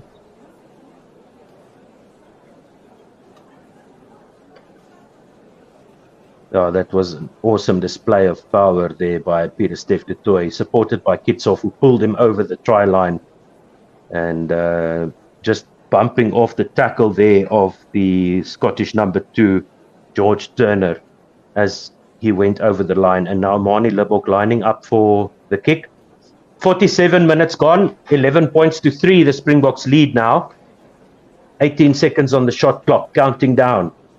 15, Manie Libbok eyeing the posts. He's got 10 seconds left now. Is he going to make it in time? He steps forward, strikes it now, and it's once again off to the left. Oh, it's disappointing there by Manie Libbok, and he'll definitely catch some flack for that from people who don't watch all the rugby. But it's a good try there by the Springboks. And they have converted their territorial and possession stats into points at last.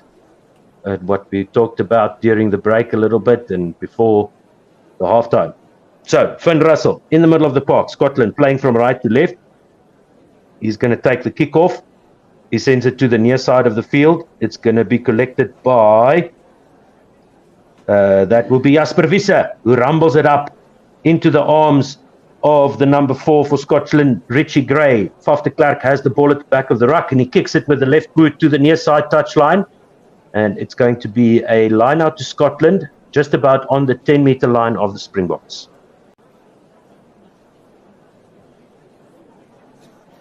Sasa Ngule saying, keep it up, Boki. Yes, indeed. Throw in quickly by Scotland, down to Ben White, into the hands of Finn Russell, who sends it out to his number 8. Jack Dempsey gets tackled in the middle of the park, outside the 10-meter line of the Springboks. Good defense there by the Springboks, keeping them out once again, outside the 10-meter line. Now the Scots playing to the inside once again. They almost make it back to the Springbok 10-meter line. To the near side they go. Finn Russell with a short pass out to the number 6, Jamie Ritchie, the captain. And the Springboks trying to contest the ball there, but good clearing off the ball there. Duan van der Merwe to Finn Russell. Short pass once again to the tight head prop, Zander Ferguson, going over the halfway line now, as Finn Russell once again sends it to the number 4 for Richie Gray. The Scots are being tackled back here, and Siya Kolisi has the ball for the Springboks. And now Jasper Wiese sends it out to Pieter-Steph du Toit, who makes it up to the 10-meter line. Penalty advantage for the Springboks on the far side of the park. They come back to the middle. Manie Libbok with a cross kick into the hands of Kurtley Arendse, and he's in. He gets the try, and that's the second try for the Springboks. Cross kick to the near side of the field. Kurtley Arendse collects it. Some attention by the Duan van der Merwe left wing there for Scotland, but 5 points to the Springboks. What a try. Amazing. I can hear my neighbors shouting as well. So they're also watching the game. Absolutely. Wow. Brilliant stuff. Wow. Brilliant stuff from the Springboks. Pinpoint accuracy. Pinpoint accuracy to find Kurtley Arendse up on the wing there. Magic stuff. And the Springboks, I don't know what conversation they had at halftime, Ken, because it was certainly one that's been a catalyst for them. You can push up your mic volume there, Mr. Midgley. And thanks for jumping in there. We'll wait for Nate to come back. As soon as he's back, he is back. Let's see. Wow, what a try there. Nathan, what did you make of that? Yeah, wonderful tackle there by Khaleesi. Obviously, good turnover ball for the Boks, and turning a good turnover ball into points for the Boks. So, yeah, wonderful display on turning a defense to attack as well. So, yeah, good on the Boks. Absolutely. And now we see that it will be Faf de Klerk with a conversion kick, left-footed from the near side touchline, and he slots it in between the posts. It's 18 points to 3 to the Springboks. And there's about 20 minutes, 20 minutes gone in the first half. We'll just wait for the replays to finish so we can update you on the time there. But curtly, Aaron say, yeah, it's 51 minutes gone in the match. Another kickoff by Scotland to the near side of the park, more or less to the middle. And it's collected by by Peter Steph du Toit on the 22. And the referee will no doubt signal that might be just outside. Let's see. Faf de Klerk lining up the box kick with the left foot. He's coming to the near side of the park here. And it's knocked back by Scotland in the 10-meter line of the Springboks. Some dancing feet there by the number 8 for Scotland, Jack Dempsey, who hands it now to Ben White, to Finn Russell, into the middle of the park, to the number 5, Grant Gilchrist. They into the halfway line, just about in the middle of the park here, being tackled once again behind the advantage line. The referee saying there's a penalty advantage to Scotland. They're going to come back to the previous ruck inside the South African half. Not rolling away, says Angus Gardner. And Bongi Mbonambi being singled out there by the broadcasters. Finn Russell with the penalty kick to the near side touchline. The line-out will be set just about halfway between the 22 and the try line of South Africa on the near side of the park for Scotland. So the referee judging that Bongi Mbonambi was part of that tackle in the previous ruck. Got his hands on the ball, but the referee said no, that's penalizable. As Regevos Ditwe in chair, and is replacing Frans Malherbe. Malcolm Marx is back on the park, and it will be the Scots throwing the ball into the line-out. No, Bongi Mbonambi is off, and Malcolm Marx at the front of the line-out. With the throw goes Scotland, and it's a mess up by Scotland. Franco Mostert collects the ball 15 meters from the near side touchline. Skew throw, no, knock-on, says the referee, Angus Gardner, knock-on by the Springboks. 53 minutes played, 18 points to 3 to the Springboks. And that will be a scrum to Scotland. Just outside the 22 of the Springboks on the near side of the field. Nyakane is also on the field there, replacing the legend that is Stephen Kitsoff. So Frans Malherbe and Stephen Kitsoff have been replaced by Oxen Che and Trevor Nyakane. So new props, and then with all the HIA and blood issues that Malcolm Marx has had, he's still in there. Jasper Wiese setting the scrum now, and it's gone down, and I would say that the referee will give Rizegofuditwe and Che and Trevor Nyakane a chance to just adjust themselves. Rizegofuditwe and Che just checking if he can see what he did wrong there. Rassie Erasmus actually covering his mouth as he's shouting instructions onto the... He's such a freaking CIA operative type dude. I love it. Right, the scrum is set. 15 meters from the near side touchline. Scotland playing from right to left.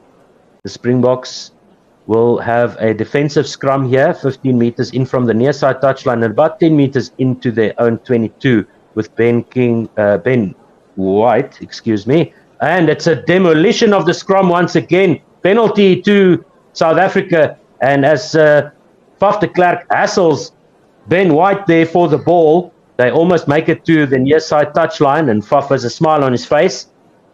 So that's a penalty to South Africa, and that is the front row of Scotland not taking the hit, not taking the pressure. They're popping up. Manie Libbok has the ball now for South Africa. And as my daughter says, and I think it describes them very appropriately, they look like breath mints in their light turquoise away kit. So the line out is set just outside the 10-meter line of Scotland on the near side of the field. Yeah, obviously the new props making impact. There's some fresh faces with Oxenche and Chirinyakane. You obviously spoke about the kit. Some people are saying that they're saying it's checkers 60-60. Obviously a well-known outlet here in South Africa. Yeah, you're right. It does look like that color scheme. Pierre van der Merwe saying, yes, Bokkies, looks good. Thanks for the commentary, guys. Thank you for listening, Pierre. And Laura McDonald coming through and saying, Boka, Boka, Boka! Yes. Right. So, Malcolm Marx with the throw on the near side touchline, taken in by Peter Steph du Toit. Siyakulisi with the ball at the back. Malcolm Marx, almost fumbles it, but he gets over the gain line. He's into the 10-meter line of Scotland, but the referee says he knocked that on. There was a bit of a fumble there by Malcolm Marx. Maybe the ball touched another player. Let's see. There's a replay now as he goes to ground. Malcolm Marx, he loses control of the ball. So it's a scrum to Scotland, about 6-7 meters from the near side touchline, inside the Scottish 10-meter line. Yeah, hopefully 18 points to 3, 56 and a half minutes gone. Yes, go for it, Nathan. Yeah, hopefully we can get another strong penalty, scrum here from Oxenche and Trevor. And just obviously let's hope for a solid penalty here for the Boks. Indeed. Sam Galada saying, go my crush, Faf de Klerk, Bokke. And Roscoe Vosloo saying, I bet the Boks win.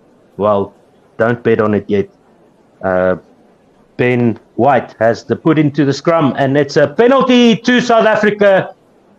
It's a penalty against VP Nel. The producer seemed to isolate him. He's shaking his head, of course, like every prop does when they go down in the scrum. So, South Africa, what are they going to do here? They are 15 points ahead. So let's see a replay here. There's some hands on the ground, definitely there by VPNL and Trevor Nyakane. Lots of shaking of the heads by the Scottish players. And it'll be Faf de Klerk that will go for the penalty. Go for the 3. So you can't tackle a penalty kick.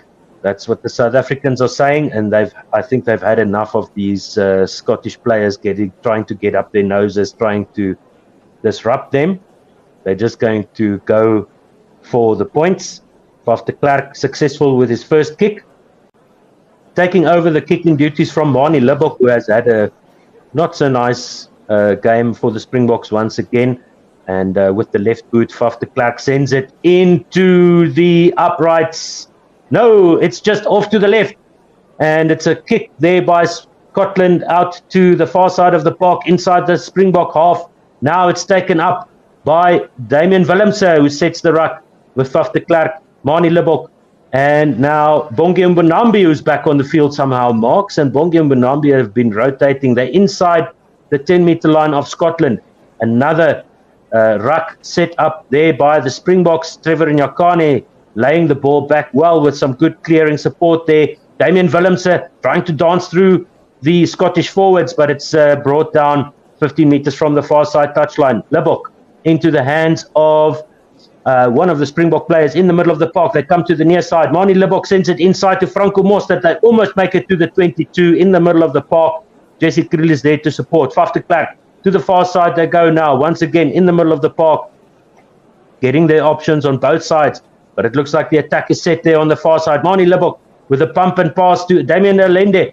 Siyakulisi makes it to the 22. Sets the ball back for Faf de Klerk to bring it back on the inside. RG Snyman almost makes it to the 22. 15 meters from the far side touchline. Faf de Klerk with a dab through. And it's picked up there by Scotland. It must be Blair King on there. kicks it out on the far side. It will be a South African line out on the far side of the park. Damian Willemse trying that dancing feet, but just being tackled there by the number 18, VPN now. Siyakulisi also brought down around his ankles in that move. Dwayne Vermeulen is on the park. Jasper Wiese will give way. 18 points to 3, 59 and a half minutes gone. 20 and a half minutes left in this first half. And Arnold Pillay saying, "Hi guys, thank you for the commentary. Arnie from Pretoria. Arnie, you're a good man. Thank you very much for listening." Olga Brown saying, "Win." For who, Olga? Who are you shouting for? You Scottish Olga Brown or a South African Olga Brown? Brenda Lane, come on, Bokke. Yes, so say we as well. Yeah, obviously the position for the Boks is obviously on top notch. Them Willemse looking well there with them and Dalendi and Siyakulisi on the trams. So looking good overall for the Boks in the third quarter of this game. Obviously you see Dwayne, as you mentioned, Dwayne Vermeulen coming on for Jasper Wiese. Obviously introduction of the bomb squad, as we normally call it. Yeah, so let's see. Who have we still got on the bench? So we've got Marco van Staden, Grant Williams and Willie Leroux still on the bench for the Springboks. Let's see who they bring on next. And as I said, Bongi Monambi and Malcolm Marks have been swapping places so often that we struggled to keep track. There's a bit of a delay in play now. We see the stats here, 59% possession for the Springboks. 59 and a half minutes gone. Last 20 minutes. And Reino Erasmus van die Slangrivier saying, "Lekker Bokke." Thank you, Reino, for listening. We do appreciate it. Tell all your friends, if you don't have a TV, if you get fed up with the usual commentators, you can pause your live feed if you can. You can sync up with us. You have some alternative rugby commentary and some old school radio commentary for rugby back in South Africa. Thank you, Reino. We do appreciate your support. And everybody else listening. Wow, this is amazing. So, play is about to resume. On the far side of the field, it will be a throw into the Springboks, about 5 meters in the 10-meter line, inside the 10-meter area of Scotland. Bongi Monambi is now our hooker. And he is going to throw this one into Dwayne Vermeulen, who sends it off to Faf de Klerk. Mani Libbok into the hands of Jesse Kriel, coming to the near side with Damian Willemse into the line. Good support there as he's tackled on the 10-meter line. Faf de Klerk, RG Snyman now into Kirtley Arendse coming into Cheslin Colby, in fact, from the left wing coming in there. RG Snyman once again getting his hands through the tackle. And it's a ball behind by Damian Dalende, who missed Mani Libbok coming around the corner. And it's a line out to the Springboks on the far side of the park as Scotland touched that ball. That is great hands there by RG Snyman once again. For the third time, he takes the contact. He puts the ball into his hand and he just lets it go outside over the shoulder of the tackler. Damian Dalende tried to knock it back. And then somewhere the referees say it was tackled or touched by a Scotland player. And Vea Lei Tupo saying, "Watching from New Zealand. How are you doing there? That must be a terrible time of day." Thank you so much. Faf de Klerk, no, skew throw there by Bongi Monambi, says the referee. It was scrum to Scotland. And Marius Landman saying, "Bokke, Bokke." Thank you, Marius. Olga Brown saying, "Boko." Thank you. So you are a Boks supporter. So you're a South African Brown, not a Scottish Brown. Thank you. Right. So it's a line out now to Scotland. They picked the line out throw. They didn't want to go for the scrum. That tells you something. Just outside their own 10-meter line. It is going to be a throw into Scotland. And it is the captain that gets it into the hands of the scrum half, and then Finn Russell sends it to the far side touchline, trying to go for the 50-22. I think they've got it. I think Van Russell has got the 50-22 here. It will be a throw into Scotland on the far side of the park with Jamie Ritchie. I always get confused between Richie Gray and Jamie Ritchie. And it's a quick line out by Scotland. They're claiming the try. What do the referees say? No, the referees say that line out was set. Oh, opportunism there by Scotland. Not quite working out for them. Good plan, good move there. But they have to put the ball into the line out once again, about 20 meters from the South African try line. And they go to the number 19, and they go round the short side once again, the far side of the field. But this time it's tackled, knocked back there by Scotland. And it's an advantage there to Scotland, penalty advantage as they come to the middle of the park here with the ball in the ruck. And they go back to the short side, far side. No, they switch back with Duan van der Merwe trying to juggle that ball as he goes to ground. And it is Ben White out to the far side once again to the number 19, Scott Cummings. Ben White now into the hands of the number 8, Jack Dempsey, in the middle of the park, just inside the 22 of South Africa. Fierce defense here by the Springboks. In the middle of the park, still outside the Springbok 22 goes Scotland. They've decided to chase the game. They have no choice.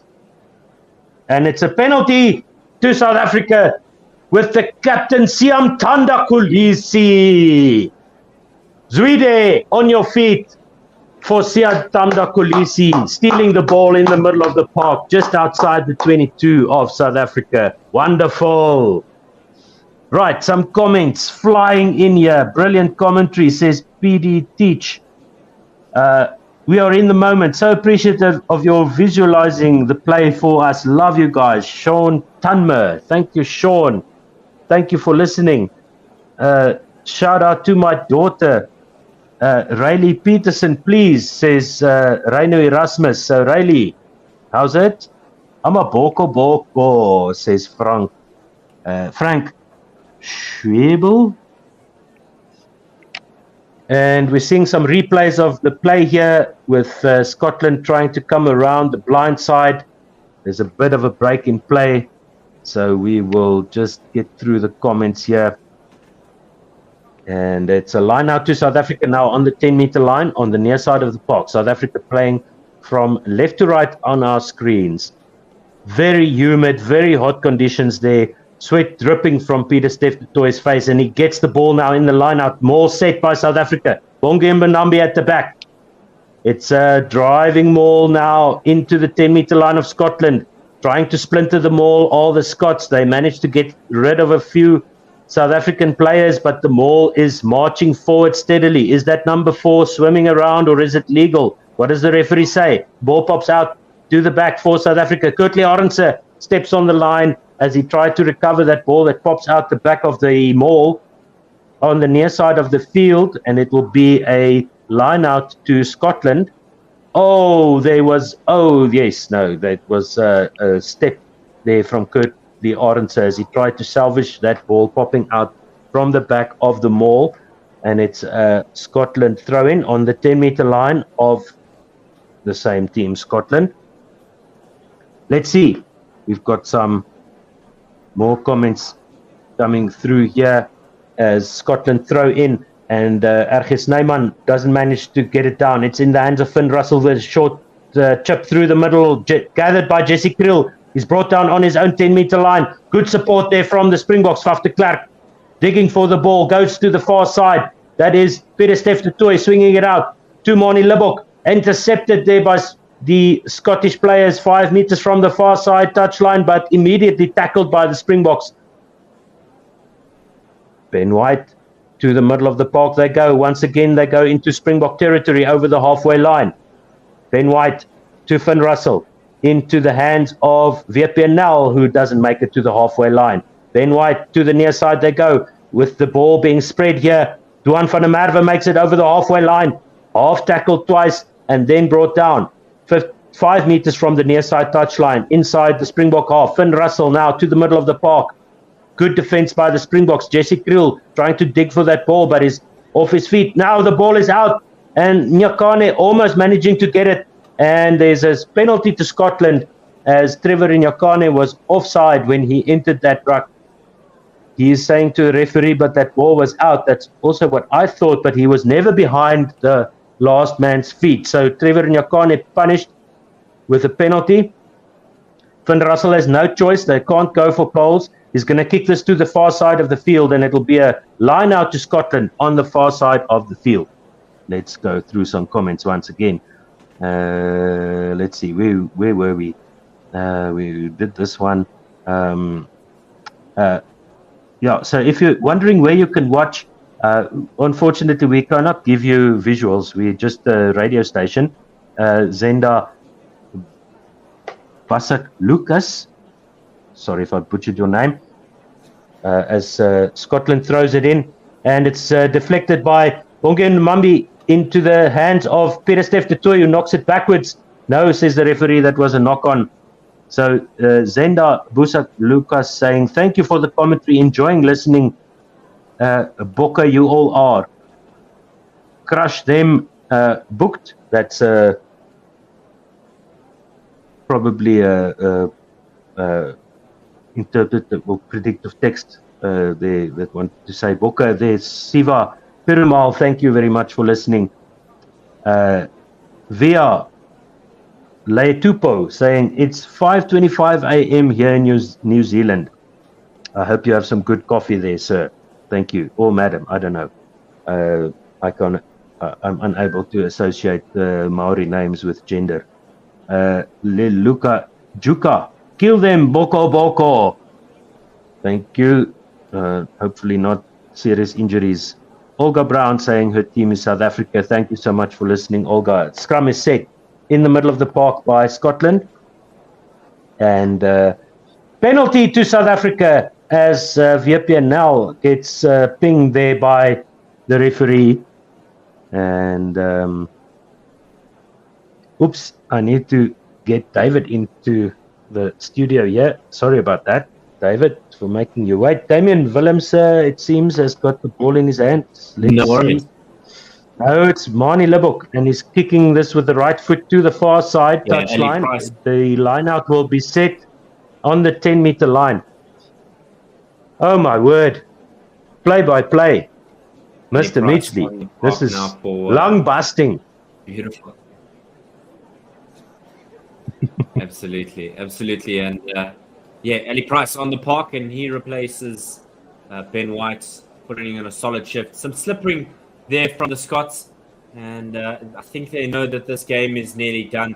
Frustrating shouts, lamenting the poor scrummaging. Just Cameron Redpath and Ollie Smith for the Scots on the bench, as we see Billy LaRue making his way on the park Springbok. So we'll have to see who shifts where within the Springbok setup, but it looks like Marnie Libok is going off, so perhaps Damien Willems slotting into that number 10 position for the South Africans. As we predicted. Let's see how we go here. Jacques Snyman to Willems, who's at number 10, to Alendi. Paf de Klerk in the middle of the field. Jacques Snyman with the ball. Not getting as much momentum as he would have liked.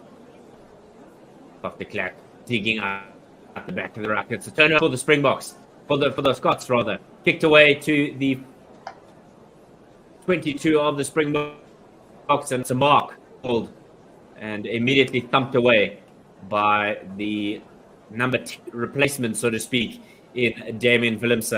But an interesting sight is, again, we're seeing Finn Russell really not enjoying life, feeling a bit of the wear and tear of taking on the Springboks. A second tackle in which he didn't really wrap his arms and find himself coming off second best. Yeah, harde gat word sagte gat. 70 minutes played, just about.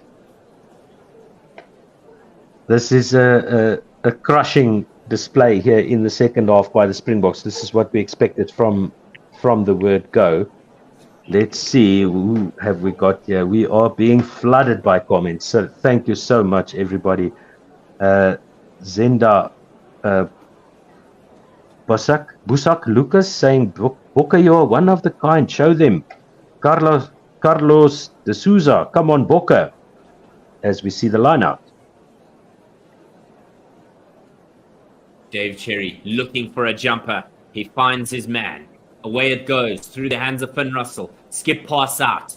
Looking for Van der Merwe on the near side of the park. Immediately swamped by Leroux and Colby. Now where will the Scots go?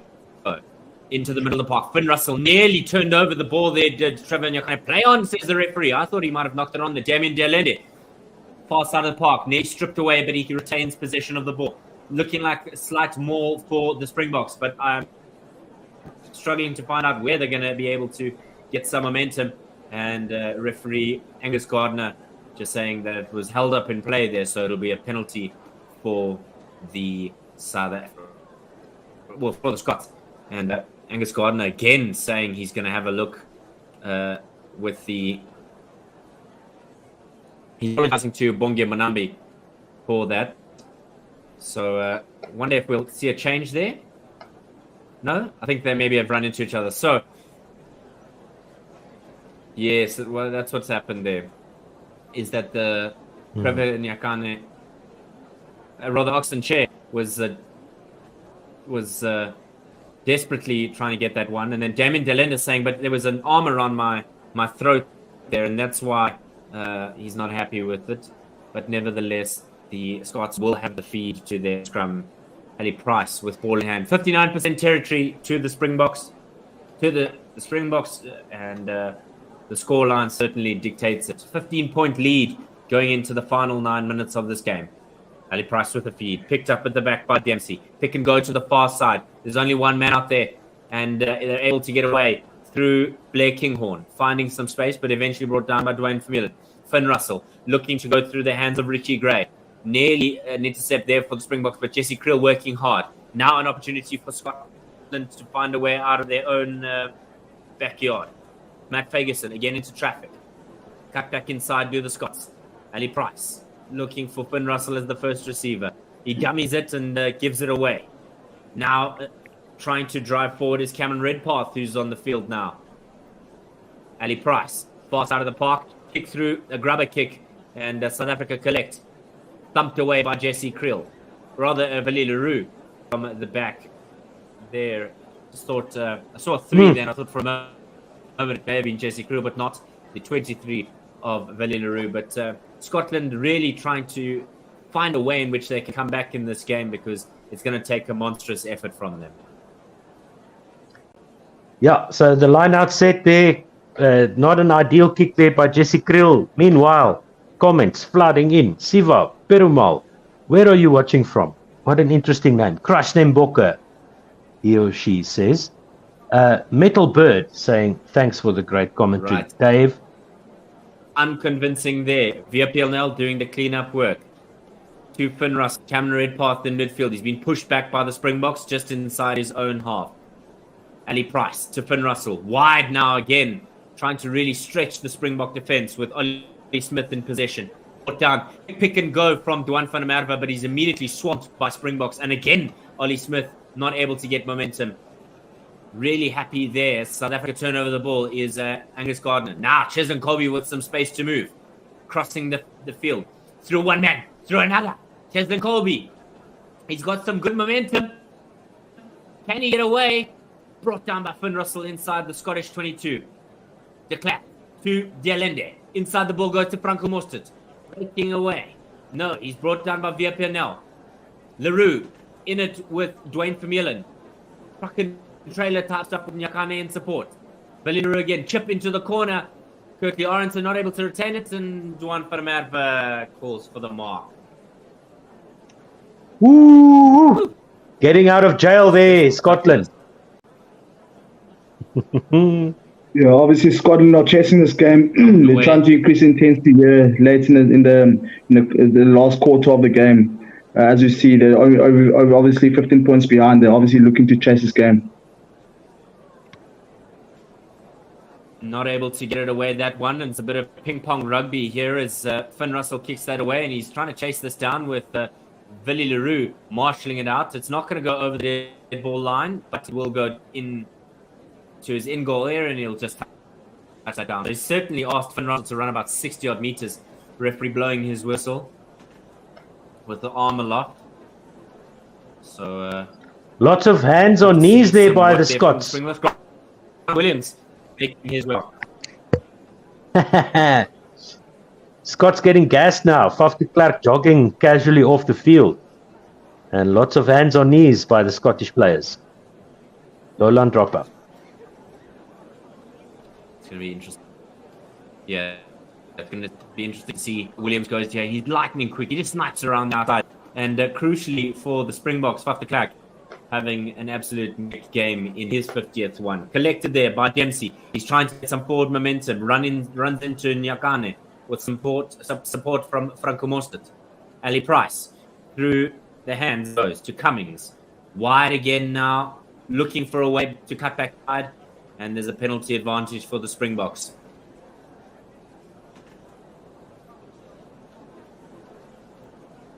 Great stuff coming in here from our communities on Facebook and YouTube especially. Sam Galada Faf with some hearts there. Great love for Mr. de Klerk there. And let's see what else. Scrum now for the Springboks. Williams with the feed. 76th minute. Oh, bit of a knock on there by Billy Leroux. An advantage now for the Scots. They've kicked it through there. They could nearly have gotten through there. It was a great attempt by Ali Price to try and poke its way through that South African defense. It was a handling error by Billy Leroux. Ali Price picked it up, chipped it to go and find it in the corner there. Great reaction there to try and find Blair Kinghorn. But bit of concern on some of the Springbok fans' faces. Right. Springboks in their own 22. About 20 meters, or no, not even, 15, 16 meters from their own try line. A small line out. Bring it down, does Akas Neman. Snapping array goes Grant Williams. He's all in space. There's one more man to beat. He's tackled there by Ali Price. Oh, and there's an advantage for Scotland.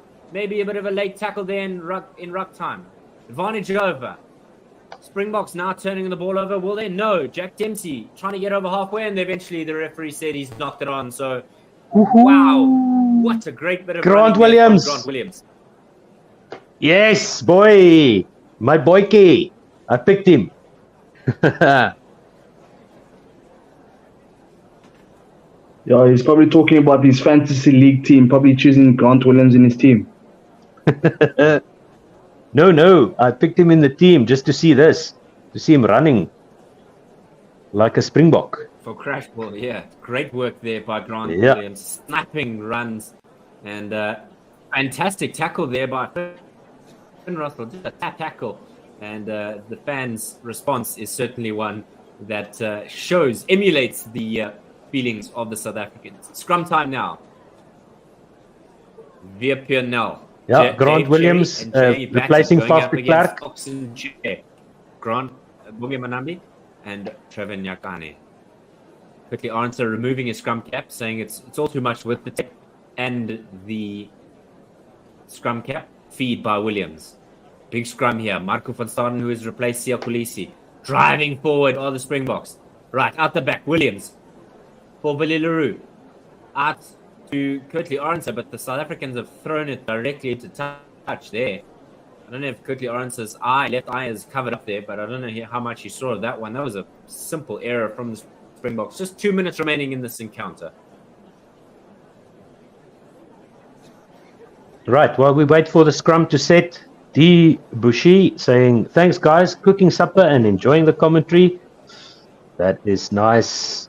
And then Philip John saying, come on, Boka Boka. Via Le Tupo. I'm a Samoan, bro. But I always follow the Springboks, and I know you're going to win this World Cup again. That's for sure, bro. Thank you, sir. I don't know if I say kia ora or whatever to Samoans. I don't know Samoan. You must just say Uso. What do you? I'm sure they will appreciate that. Uso. Uso. Right. Quick There we go. movement from Ali Price as there's a free kick there. Tap and go. Out the way. Gets the Springboks as the Scots are running hard at him. Midfield is where Blake Horn is brought down. Referee saying, everybody step away. Right, Finn Russell collects it to Nell. Right into contact of Scotland. Not able to get the room that they would want with the Springbok rush defence. Finn Russell. A penalty advantage for Scotland out wide. And the referee will blow his whistle as play will come to a halt. Bit of argy-bargy stuff here late. There's not much time left. And the Springboks erring with an offside penalty there. It was 11-6 in the handling errors of the Springboks, so they want to repair that by that crucial Ireland game. As this one's kicked out over the near side touchline between 22 and the try. Yep. We'll go through the comments after the game. Thank you so much. Time is up officially on the clock. 18 points to 3, the Springboks lead. Absolutely. Dave Cherry with the throw. The Scots want to keep this in play for as long as possible. Looking for their jumper. Right to the front they go. Maul for the Scots. And the referee said, somebody has gone around the side.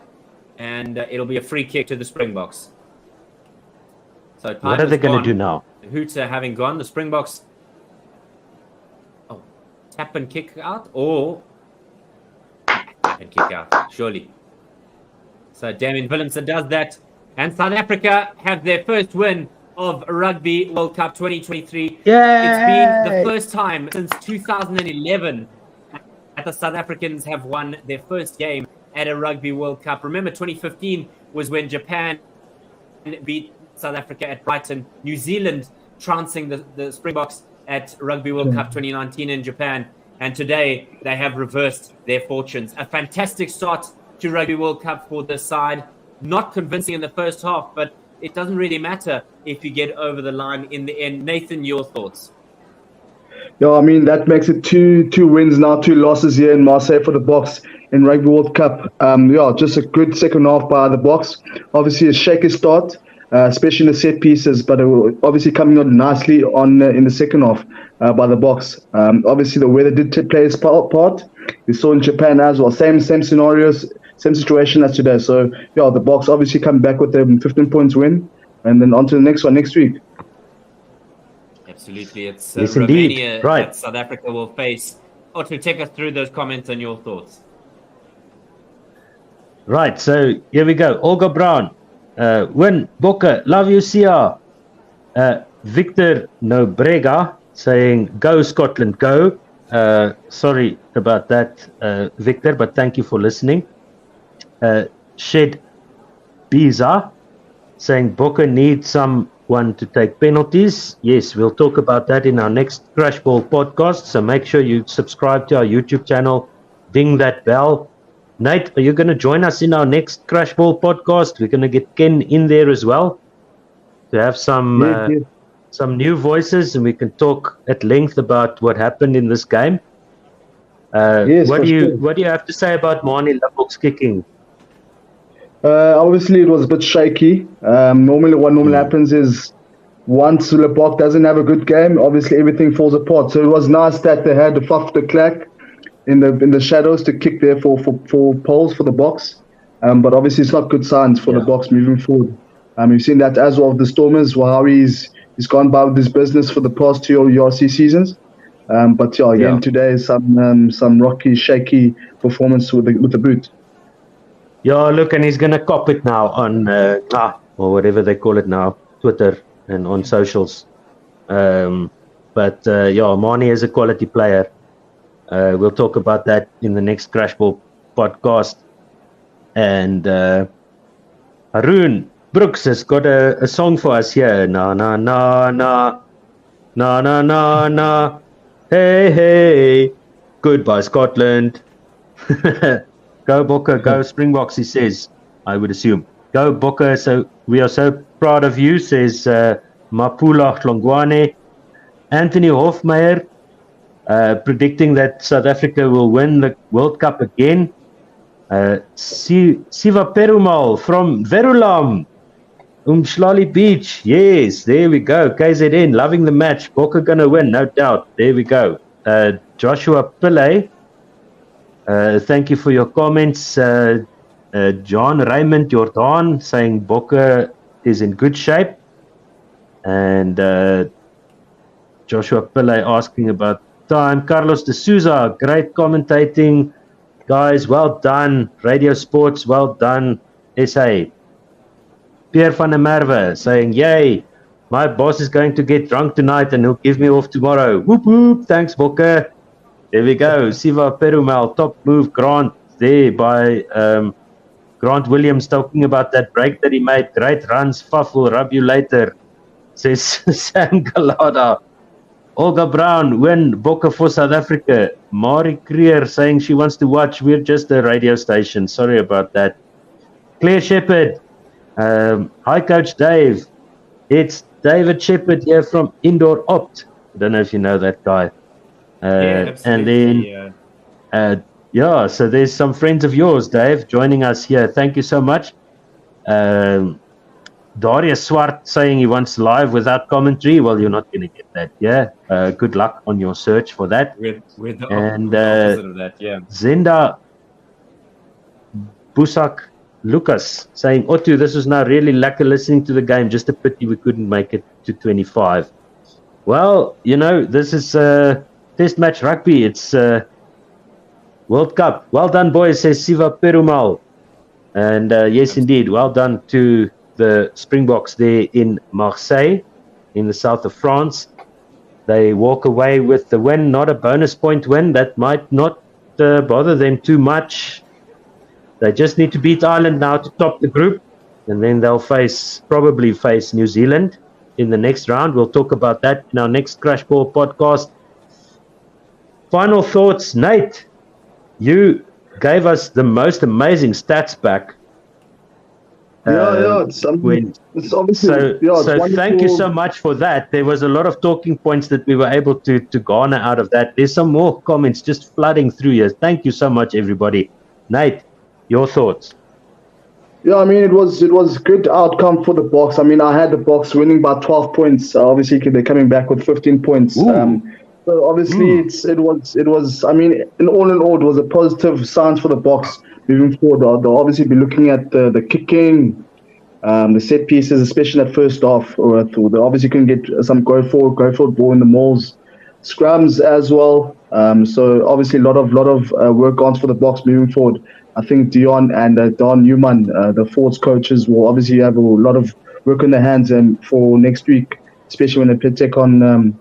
Obviously, it's going to be a tough game next week again. Yeah, absolutely. David? And thank you to all of you who have joined us for this broadcast. Don't forget to like and subscribe. Ding the bell so that you know when we go live. We're on Twitter at OneWorldSR, at Osmoster Simon. I'm Coach Dave93. Nate, have you got some Twitter handles for us? No, unfortunately not on Twitter. Unfortunately not. He's avoiding it. Well, good for you. Keep it that way. But please like us on Facebook as well as Twitter and Instagram. We're there, One World Sports Radio. Check out our other podcasts, Full Quota, Cheap Seats, all of that there for you, including the rugby podcast in Crash Ball. From all of us here at One World Sports Radio, thank you to all of you who have joined us, and thank you to our awesome commentary team and our production team as well. We look forward to seeing you again. Next weekend is 3 o'clock kickoff as South Africa take on Romania in Stade de Bordeaux in France. So we cannot wait for South Africa to really shake things up with the starting team, presumably, and to put on a performance that they'll be proud of. From all of us at One World Sports Radio, my name is David Midgley. I've been joined by Ken Borland, Otto Simon, and thank you, Nathan, as well. Congrats on your debut. We'll see you all next week, and keep an eye out for that podcast. Thank you. Thank you. Bye-bye. Yeah, thanks. Cheers, guys.